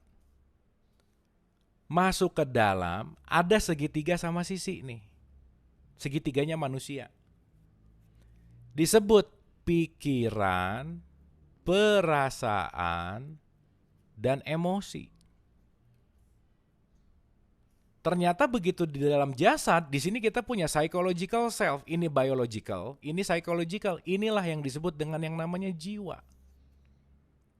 Tapi kalau kita melampaui pikiran, perasaan, dan emosi, kita akan masuk ke dinding Baitullah. Di sini yang disebut dengan yang namanya ruh. Percikan yang akan menghantarkan kepada dia yang sejati. Gitu kira-kira. Inilah yang disebut dengan ruh, atau inilah yang disebut dengan yang namanya keilahian atau ketauhidan. Maka pikiran, perasaan, dan emosi dalam bahasa Sanskrit disebut manas. Maka urusan ketuhanan dalam bahasa Sanskrit disebut dengan yang namanya isya. Maka kita disebut manas dan isya. Disebut manusia. Perpaduan antara jiwa sama ruh menjadi satu kesatuan di dalam jasad. Gitu kira-kira. Oke, Ibu dan Bapak. Singkat cerita, kalau kita tidak bisa melampaui jiwa kita, kita nggak akan bisa masuk ke dalam ruhani, kesadaran ketuhanan. Nggak bisa. Kita cuma berkutat pikiran, perasaan, emosi. Pikiran, perasaan, emosi. Which is ini yang akan menjauhkan kita dari Allah sebetulnya. Maka kita ini jangan-jangan menuhankan pikiran. Jangan-jangan pikiran yang menjadi nakhoda dalam hidup kita. Karena kenapa? Sumber ego, kemauan, mau-mau, menggapai, mencapai, meraih itu ada di sini semua nih. Prasangkaan buruk lah apa dan lain-lain semua ada di sini. Maka 99,999% yang kita khawatirkan tuh nggak kejadian, dan kita bisa ketakutan dari kekhawatiran kita dalam bentuk yang namanya ilusi. Karena kita terjebak dalam dunia pikiran. Karena kenapa? Kita tidak mampu melampauinya untuk masuk ke dalam kesadaran ilahiyah gitu kira-kira. Lagi sholat aja mikir gitu misalkan, dalam tanda petik ya, pikirannya sibuk gitu maksud saya. Di mana sholat itu sebetulnya kan mengistirahatkan si manas gitu. Makanya kenapa wudhu yang kita bersihkan adalah pendengaran, penglihatan hati, itu urusannya sama jiwa. Karena dengan wudhu itulah pembersihan jiwa. Saya bisa sholat terkoneksi kepada Allah. Sholat itu kan mengingat Allah, connecting to Allah gitu kira-kira bahasa gampangnya. Nah oleh karena itu, Ibu dan Bapak yang dirahmati oleh Allah, straight to the point, ini bahasannya masih panjang banget sebetulnya, tapi karena kita bahasannya mau masuk ke dalam konteks yang namanya mutmainah. Si jiwa itu punya lapisan, Bu, Pak. Jiwa itu punyalah lapisan. Hari ini kita bahas 3 aja dulu. Ini lapisannya ada 7 di level 1-nya. Belum nanti level 2. Wah, panjang ceritanya, Bu, Pak. Jadi kalau saya mau bikin gambar, ada 3 tangga lapisan jiwa. Nanti di setiap tangga ada 3 step. Dan nanti 3 step ini masing-masing disatuin jadi 9 step. Nanti kita akan ngerti kita lagi ada di step mana, di tangga apa, di kondisi apa. Mudah-mudahan dengan sedikit memahami ini, kita bisa menyelamatkan jiwa kita. Itu sih poin pentingnya. Yang pertama, Bu, Pak. Alamiah jiwa manusia, tingkat level jiwa kesadaran yang paling rendah. Auzubillahi minasyaitonirrajim, bismillahirrahmanirrahim. Dan aku tidak membebaskan diriku dari kesalahan karena sesungguhnya nafs itu, jiwa itu, selalu menyuruh kepada kejahatan. Bahasa Arabnya amarah bisu. Jadi level jiwa yang paling rendah namanya adalah amarah. Jadi kalau orang banyak berkutat di level amarah, boro-boro mau masuk ke dinding ruhani, dia akan berkutat di level yang paling rendah. Pokoknya dia tidak akan pernah mendapatkan ketenangan, kekhawatiran, ketenangan, kebahagiaan. Konteksnya dia sulit untuk bersyukur. Makanya rugi banget kalau diem di level amarah lama-lama gitu kira-kira. Itu yang satu. Yang kedua naik 1 level, 75 ayat 2. Dan aku bersumpah dengan jiwa yang amat menyesali. Wala auqsimu binafs, nafs lagi. Lawamah, di sini ada kata-katanya. Di situ mulai dia ada penyesalan, berarti dia mulai ngeh. Contoh. Ada tipikal orang kalau kesel marah banget, abis marah puas gitu, lepas, udah. Itu amarah tuh. Tapi ada begitu dia ulang-ulang pas marah, abis gitu dia nyesel. Duh, tahu gitu nggak usah marah ya, ternyata nggak enak nih marah. Nah, itu udah mulai masuk ke level lawamah tuh. Better dari yang namanya amarah gitu kira-kira. Tapi tetap masih bahaya, karena belum aman. Nah, ibu bapak yang dirahmati oleh Allah, jembatan menuju kesadaran ruhani itu nggak bisa enggak.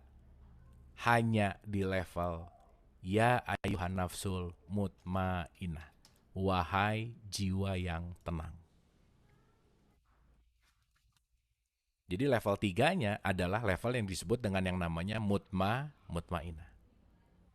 Jadi kalau jiwanya jarang tenang, berarti jarang mutmainah. Padahal jiwa yang tenang ini jembatan menuju kepada kesadaran ruhani. Makanya nanti di kalimat berikutnya, kembalilah kepada Tuhanmu dengan hati yang puas lagi diridhoinya. Hanya orang tenanglah yang hatinya puas, hanya orang tenanglah yang akan mendapatkan keridhoan. Jadi kalau jarang tenang, nah nanti kita renungkan aja Bu. Pikirannya loncat depan belakang gak sih? Pikirannya lebih banyak mana? Di masa lalu atau di masa depan? Makanya kenapa konsep khusyuk adalah menghadirkan diri kita di sini saat ini utuh. Karena puncak ketenangan ada di dalam kehusyuan, di dalam pikiran yang tidak sibuk. Ibu bapak orang modern ini tidur aja mikir. Bangun tidur aja memikirkan masalah hari kemarin. Diulang-ulang, maka dia tidak growth. Karena kenapa? Dia ada di dalam pemikiran yang sama, level yang sama, kehidupan yang sama. Waktunya habis, gitu kira-kira. Tapi growth kesadarannya nggak naik. Apalagi spiritualitasnya gitu. Nah disitulah kita bahayanya kalau cuma tahu ritual gitu misalnya. Maaf banget. Tanpa lihat dari growth-nya spiritualitas gitu intinya. Oke, Ibu Bapak, ini udah 11:30, jadi mungkin ini konklusi nih. Oke ya, ini sebetulnya banyak link-link yang dilewati, tetapi karena bahasannya itu gitu kita loncatnya agak jauh gitu ya dari pertemuan sebelumnya. So, Ibu Bapak yang dirahmati oleh Allah, simply put ya, gampangannya aja. Ini cuman benar-benar mau memudahkan gitu Ibu Bapak, benar-benar cuman mau menggambarkan. Jadi kalau kita mau berbicara dalam konteks yang namanya jiwa, at least kita tahu ada 3 poin penting ini aja. Insya Allah kita akan ada di level mutmainah untuk bisa lebih lama gitu. Oke, saya mengambil dari penelitiannya David Hawkins. Hawkins itu meneliti tentang rasa, di mana rasa itu memiliki impact energi. Ada 2 poin penting dalam penelitian Hawkins bahwa manusia itu bisa dimotivasi oleh fearness, which is ketakutan, dan love, cinta kasih. Kalau dimotivasi oleh ketakutan, dia akan contracted, dia akan benar-benar mengkerut, dia akan benar-benar dalam tanda petik lah ya, jiwanya tuh akan benar-benar kotor lah gitu gampangannya. Maka kalau sholat karena takut neraka, sholatnya nggak khusyuk pasti. Nggak ikhlas lah minimal. Kenapa? Karena ada karenanya. Nggak ikhlas gitu. Makanya kenapa di Quran sebelum jadi Anas kamu ikhlas dulu. Ikhlas tuh udah unconditional. Udah bukan karena pengen, bukan karena harus, nggak ada kepentingannya. Aku kecilnya udah hilang, gitu kira-kira. Which is aku kecilnya hilang itu ketika ada di kondisi love. Oke, ini kapan-kapan nanti kita bahas lebih detail. Tetapi poinnya Ibu Bapak, ini Hawkins ngasih energi nih. Shame itu energinya 20 rendah banget. Ketakutan itu 100. Yang aman itu adalah courage, punya semangat itu 200. Di atasnya ada rasa love, joy itu udah 400, 500, 500, 600-an. Apalagi damai. Itu udah oke banget gitu. Maka kalau sekarang bawaannya pengen ribut terus, itu berarti di levelnya rendah gitu intinya. Bawaannya nyalahin orang terus, bawaannya pengen berantem terus, itu susah untuk peace, itu level energinya rendah gitu kira-kira. Nah, Ibu Bapak dikaitkan sama kondisi jiwa kita yang kita hari ini bahas tentang kemutmainahan. Simpelnya gini aja, Bu, Pak. Ada 3 kuadran merah, kuning, hijau. Merah bahaya, kuning hati-hati, hijau aman.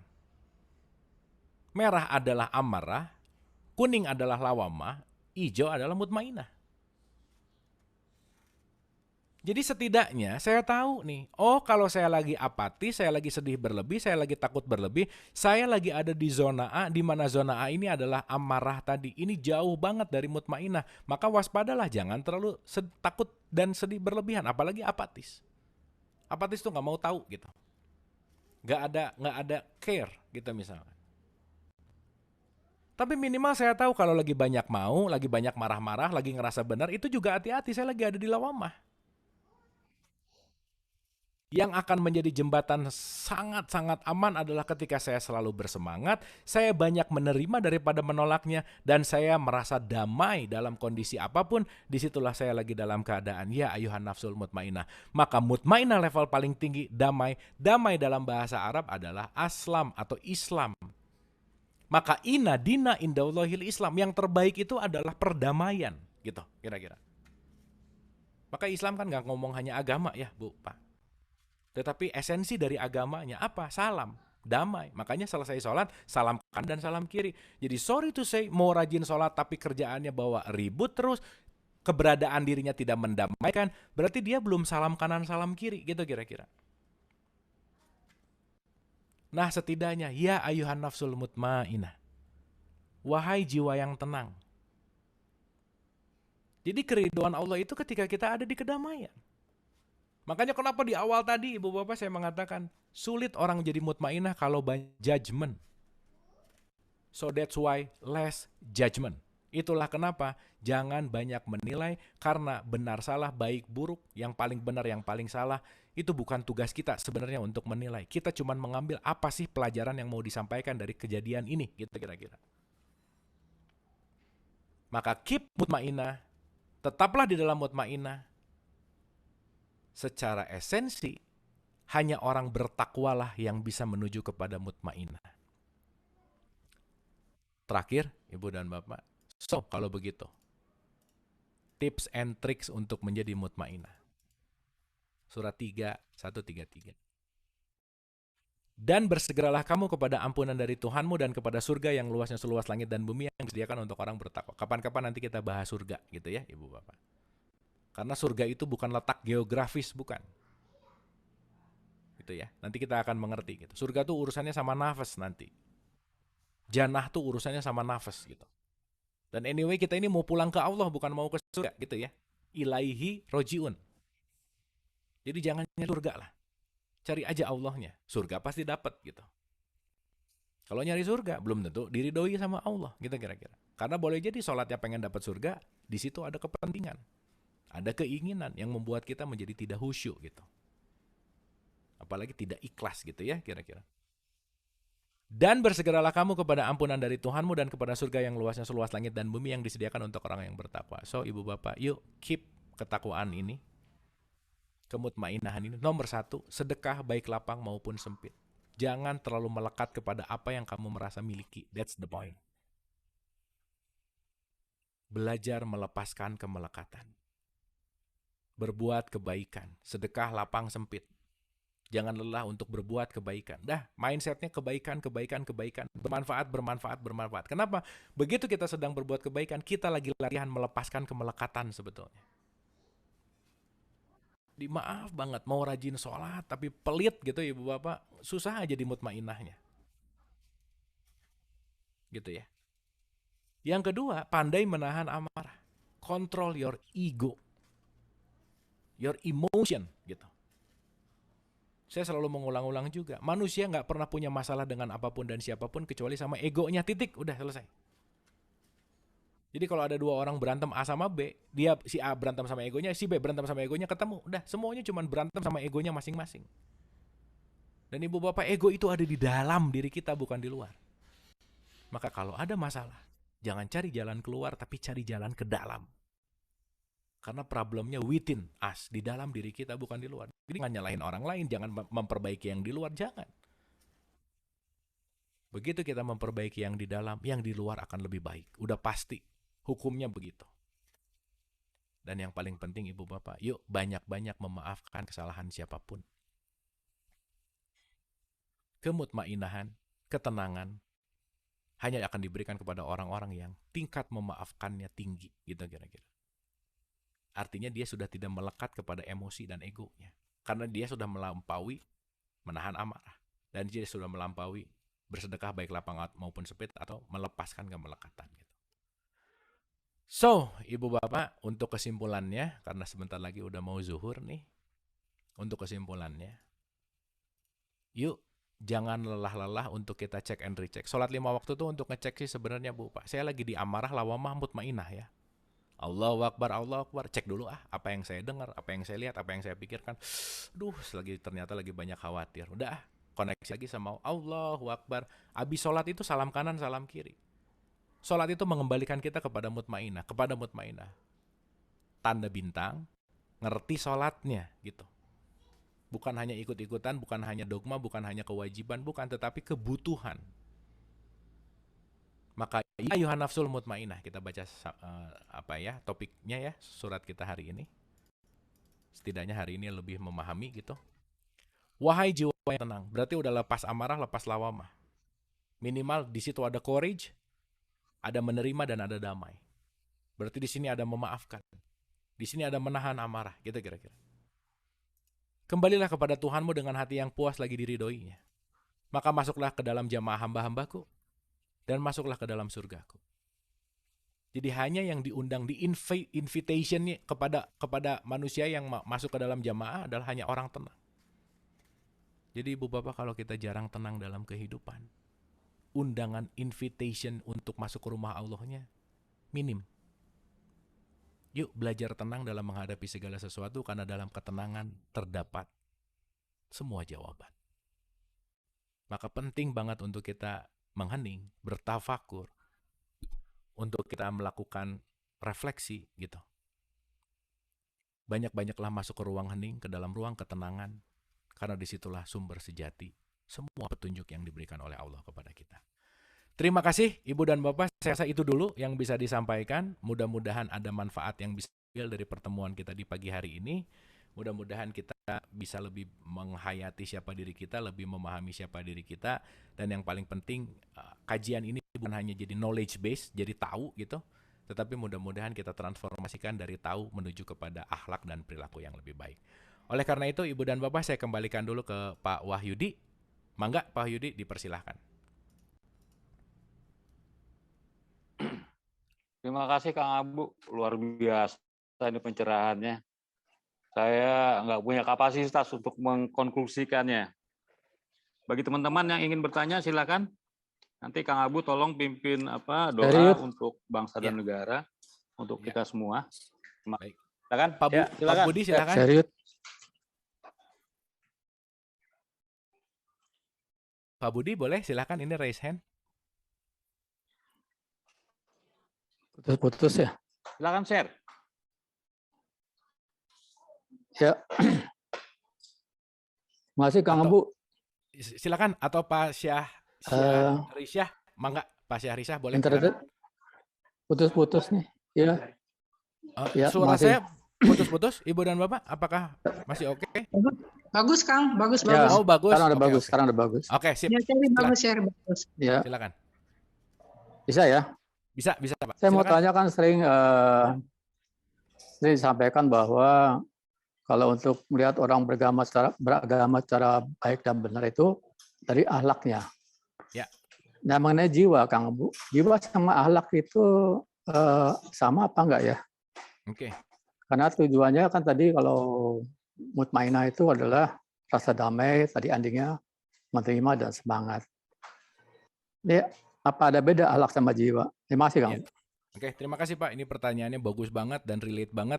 Dan memang tadi ini bagian yang agak sedikit skip karena agak panjang sih penjelasannya. Tetapi karena ini ada dipertanyakan, kita sedikit bahas gitu ya. Oke, sekarang gini, berbicara tentang akhlak.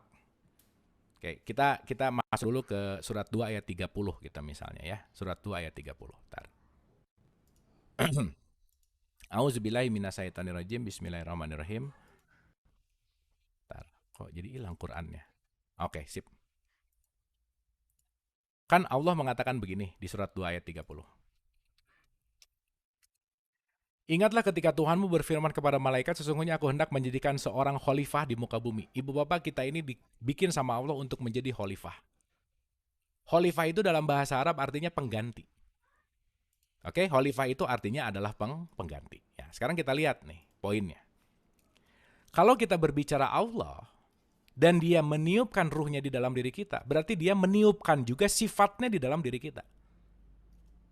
Salah satu main dari sifatnya Tuhan, main dari sifatnya Allah, surat 6 ayat 12 nih. Katakanlah, kepunyaan siapakah yang ada di langit dan di bumi? Katakanlah kepunyaan Allah. Dia telah menetapkan atas dirinya kasih sayang.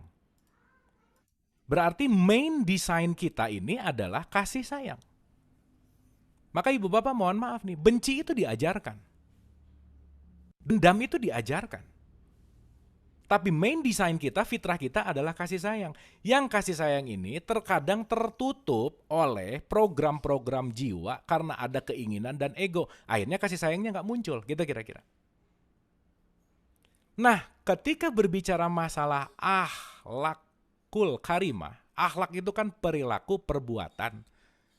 Di mana perilaku dan perbuatan itu Allah ngasih motivasi sama kita. Motivasinya gini, 28 ayat 77. Carilah apa yang ada yang telah dianugerahkan Allah kepadamu kebahagiaan akhirat dan jangan kamu meninggalkan dunia. Dan berbuat baiklah kepada orang lain sebagaimana Allah telah berbuat baik kepadamu. Berbuat baik ke orang seperti Allah berbuat kepadamu. Berarti orang yang berakhlak adalah orang yang melakukan perbuatan apapun keluar sesuai dengan apa yang Allah lakukan kepada diri saya. Which is poinnya adalah kasih sayang. Jadi orang yang berakhlak adalah orang yang mencerminkan sifat-sifat Allah, distribution channel kasih sayangnya Allah, itulah yang disebut dengan yang namanya khalifah. Gitu kira-kira bahasa gampangnya. Nah pertanyaannya, saya mau memperlakukan siapapun, saya mau mengambil keputusan apa, tergantung apanya? Jiwanya. Jadi akhlak seseorang tergantung kesadaran jiwanya, tergantung kemurnian jiwanya, tergantung kedewasaan kesadaran akal pikiran di dalam jiwanya. Jadi jiwa dan akhlak ini relate karena kenapa? Akhlak adalah output dari sang jiwa. Maka tadi dikatakan, jiwa serta penyempurnaannya. Jiwa boleh milih mana benar salah, mana baik buruk, mana fasik, mana ketakwaan, dan seterusnya gitu kira-kira. Nah output dari akhlak seseorang tergantung dari kematangan jiwanya.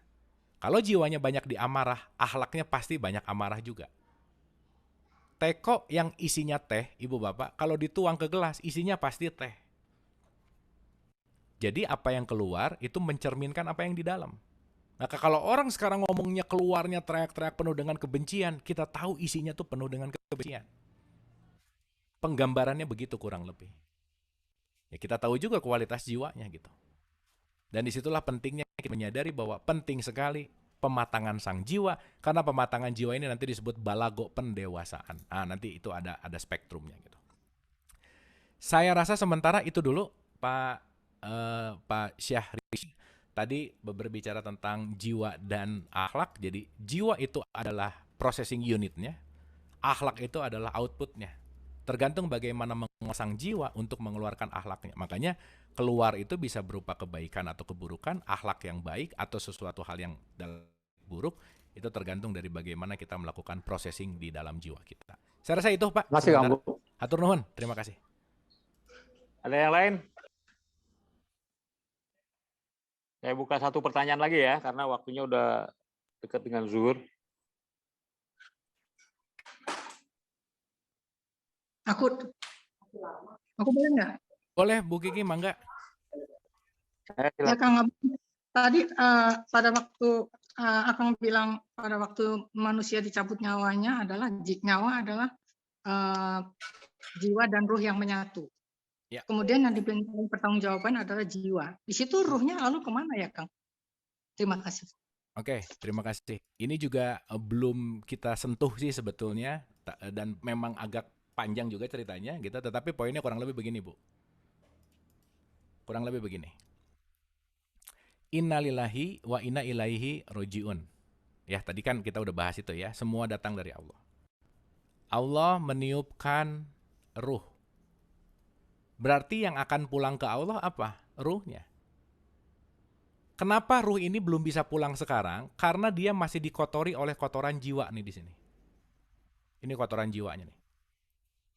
Jadi kalau ininya masih kotor, dia akan sulit untuk pulang. Ini gampangannya aja ya, Ibu Bapak, gampangannya kurang lebih seperti ini. Which is ini adalah jiwa. Kita dikasih kemasan dalam jasad. Jadi jiwa-jiwa yang kotor sekarang yang mau dimurnikan, kita penting untuk memurnikan jiwa karena kenapa? Mudah-mudahan di kehidupan kita yang sekarang, jiwanya bersih. So, ketika dia lepas si nyawa dari jasad, jiwanya udah bersih, ruh bisa langsung kembali kepada sumbernya, maha sumbernya. Maka ya udah selesai gitu kira-kira. Dan nanti ini akan ada kaitannya sama kebangkitan gitu misalnya, sama al-qiyam gitu misalnya. Nah jadi kalau tadi pertanyaan Bu Kiki ruhnya kemana, once si jiwa ini dalam keadaan masih kotor, ya ruh belum bisa pulang. Dia akan ada kebangkitan gitu. Gitu ya, for the next life lah gitu kira-kira bahasa gampangnya.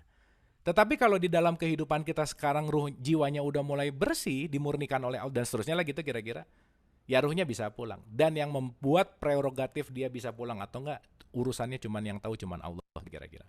Karena kita yang paling pasti adalah kita juga nggak bisa membersihkan jiwa kita gitu ya kira-kira. Kita hanya bisa mempersilahkan Allah untuk membersihkan jiwa kita dengan berserah seutuh-utuhnya. 4 ayat 49, apakah kamu tidak memperhatikan orang yang menganggap dirinya bersih? Sebenarnya Allah membersihkan siapa yang dikehendakinya. Dan mereka tidak. Jadi yuk kita berserah aja kepada Allah, senantiasa kasih sayangnya yang hanya bisa membersihkan jiwa kita dan membiarkan Allah untuk selalu dalam tanda petik membersihkan karena sifatnya Allah adalah sang pengasih dan sang penyayang. Jadi poin pentingnya pertanyaan tadi kembali, terus ruhnya gimana? Once jiwanya udah bersih, ruh pulang. Once jiwanya belum bersih, ruh stay. Gitu ya kira-kira. Dan nanti kita akan mengerti poin bahwa disitulah kenapa kita akan mengalami yang namanya al-qiyam. Gitu ya, kebangkitan gitu. Nanti kita akan bahas itu panjang sekali perjalanannya, tapi mudah-mudahan bisa sedikit menjawab dari pertanyaan Ibu Kiki gitu. Saya rasa gitu Bu Kiki sementara. Aman ya Ibu ya? Oke. Sebentar maaf. Iya, maaf tadi kepencet mute. Ibu Kiki udah oke ya? Saya rasa itu dulu simple. Ya. Soalnya detailingnya lumayan panjang Bu. Insya Allah nanti kita part by part akan bahas pelan-pelan. Ya, terima kasih Kang. Kang, Ya. jadi amarah dengan marah itu beda ya Kang ya? Karena amarah kan ada di zona merah, kalau Ya. marah di zona kuning. Iya, jadi Bu, kalau marah tuh meledak, udah. Meledak, udah gitu. Kalau amarah, ledakannya jadi memori. Nah, itu amarah. Gitu ya. Kalau ledakannya jadi memori. Contoh, ketika ada anak nakal, saya perlu marah karena dengan marah itu kan output keluar yang bisa dalam konteks dasarnya adalah kasih sayang. Tapi marah yang dasarnya adalah vibrasi negatif, itu akan menjadi amarah, nanti akan jadi memori gitu. Maka si memori itu nanti yang akan membuat kita menjadi habits gitu. Akhirnya jadi pemarah. Akhirnya jadi menggumpal energi negatif gitu. Jadi poin sederhananya, marah itu timingnya dalam tanda petik ya dalam sehari bisa dalam ya artinya gini lah, ada satu event kita bisa marah selesai. Tapi marah yang jadi memori itu akan jadi masuk yang namanya amarah, itu yang akan menjadi suasana di hati kita gitu, suasana jiwa kita gitu. Gitu kira-kira Bu Ki. Ya Kang, terima kasih. Terima kasih. Terima kasih. Oke, Nanti terima kasih, insya Allah Kang Abu. Insya Allah di pertemuan yang akan datang Saya akan lebih detail ya, kira insya Allah. waktunya Insyaallah. sudah selesai. Tolong Kang Abu ditutup dengan doa ya, Baik. untuk tahun depan 2022 agar bangsa dan negara ini bisa keluar dari kesulitan yang ada, agar kita semua juga selamat dunia dan akhirat. Terima kasih Kang, tolong dipimpin Kang. Baik, Ibu dan Bapak, mari kita hening sejenak, mari kita buka hati kita, mari kita khusyuk, mari kita benar-benar serahkan diri kita kepada Allah. Mari kita hadirkan Dia di dalam hati kita. Mari kita tenangkan pikiran kita. Al-Hadiniyah, Al-Fatihah. Auzubillahi minasyaitonirrajim. Bismillahirrahmanirrahim. Iyyaka na'budu wa iyyaka nasta'in. Ihdinas siratal mustaqim. Ya Allah, ya Rabbana, Tuhan yang terkasih dan tersayang, terima kasih. Kasih sayang-Mu bantu kami untuk membuka hati kami, untuk Kau berikan cahaya kepada hati kami. Ya Allah, ya Rabbana, hanya kasih sayang-Mu lah yang dapat menolong kami. Hanya kasih sayang-Mu lah yang dapat menyinari hati kami. Ya Allah, berkatilah hati kami. Gantilah kebencian di dalam hati kami dengan cahaya kasih sayang-Mu. Gantilah semua iri, dengki, dan dendam di dalam hati kami dengan cahaya kasih sayang. Ya Allah, ya Rabbana, hadapkanlah hati kami hanya kepadamu seutuh-utuhnya. Berikanlah ketabahan dan kekuatan kepada kami untuk senantiasa kami berjuang untuk mengenal diri, untuk mengenal-Mu, dan untuk kembali kepadamu. Ya Allah, ya Rabbana, jadikanlah kami orang-orang yang bertakwa. Jadikanlah kami orang-orang yang pandai untuk selalu bersedekah baik lapang maupun sempit, ya Allah. Jadikanlah kami orang-orang yang selalu bisa untuk menahan amarah, ya Allah. Jadikanlah kami untuk menjadi orang-orang yang selalu pandai memaafkan kesalahan siapapun, ya Allah. Jadikanlah kami orang yang sadar bahwa apapun yang datang kepada kami adalah wujud dari kasih sayang-Mu, ya Allah. Ya Allah, ya Rabbana, lindungilah kami, keluarga kami, bangsa dan negara ini. Jadikanlah kami semua keturunan, anak cucu keturunan yang soleh dan solehah, ya Allah. Yang jauh dari godaan iblis setan yang terkutuk, ya Allah. Berkatilah bangsa kami. Muliakanlah bangsa kami, negara kami, Indonesia. Jadikanlah negara kami negara yang aman, damai, sentosa, makmur, senantiasa menuju kepada ridho-Mu, ya Allah.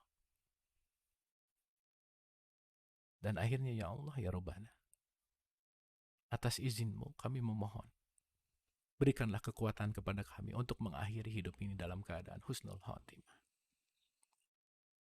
Allahumma rabbik firli wali walidaya warhamhuma kama rabbayani shaghira.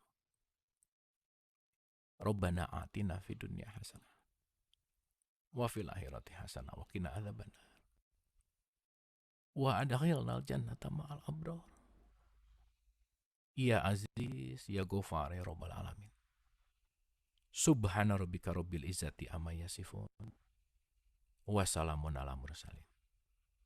Walhamdulillahi rabbil alamin. Amin, amin ya Allah ya Rabbal alamin. Ibu dan Bapak, saya minta maaf lahir dan batin kalau ada kata-kata saya yang tidak pas, tidak berkenan. Semua datang dari kebodohan dan ilmu saya yang teramat sangat sedikit. Tetapi kebenaran mutlak hak milik Allah Subhanahu wa Ta'ala. Siapapun yang menyampaikan kebenaran adalah baik, yang mendengarkan kebenaran juga baik, tetapi yang lebih baik adalah orang yang bersegera dalam berbuat kebaikan. Mari kita jadi yang terbaik, selalu mengedepankan berbuat kebaikan. Terima kasih Ibu Bapak, mohon maaf lahir dan batin.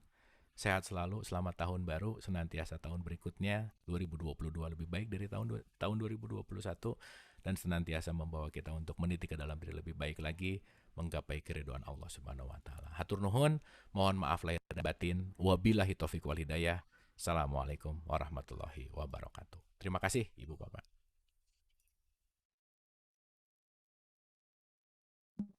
Terima kasih Kang Abu. Terima kasih. Terima kasih. Bapak. Terima kasih Kang Abu. Terima kasih. Ya Ben. Salam sehat. Terima kasih. Oke ya, hari Terima kasih teman-teman semuanya. Terima kasih ya Abu, Kang. terima kasih. Ya, Ben. Selamat tahun baru. Terima kasih. Makasih ya, Ibu Bapak Ben. sehat-sehat semua. Oke. Sehat semua. Terima kasih. Ya Ben, hari ini Assalamualaikum oke warahmatullahi banget wabarakatuh. tuh Pamit Ibu Bapak Kang izin. Abu. Ya. Terima kasih. Oke. Terima kasih. Makasih. Amin. Baru ya semua. Oke. Yuk, selamat tahun baru ya. Ya. Sama-sama. Di sini. Oke. Ya tutup ya. Ya.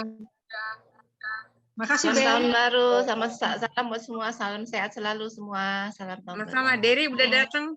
Terima Mm. kasih Thank you, yang hadir Dery. ya. Terima kasih yang hadir. Sama-sama, terima kasih. Assalamualaikum. Waalaikumsalam. Waalaikumsalam.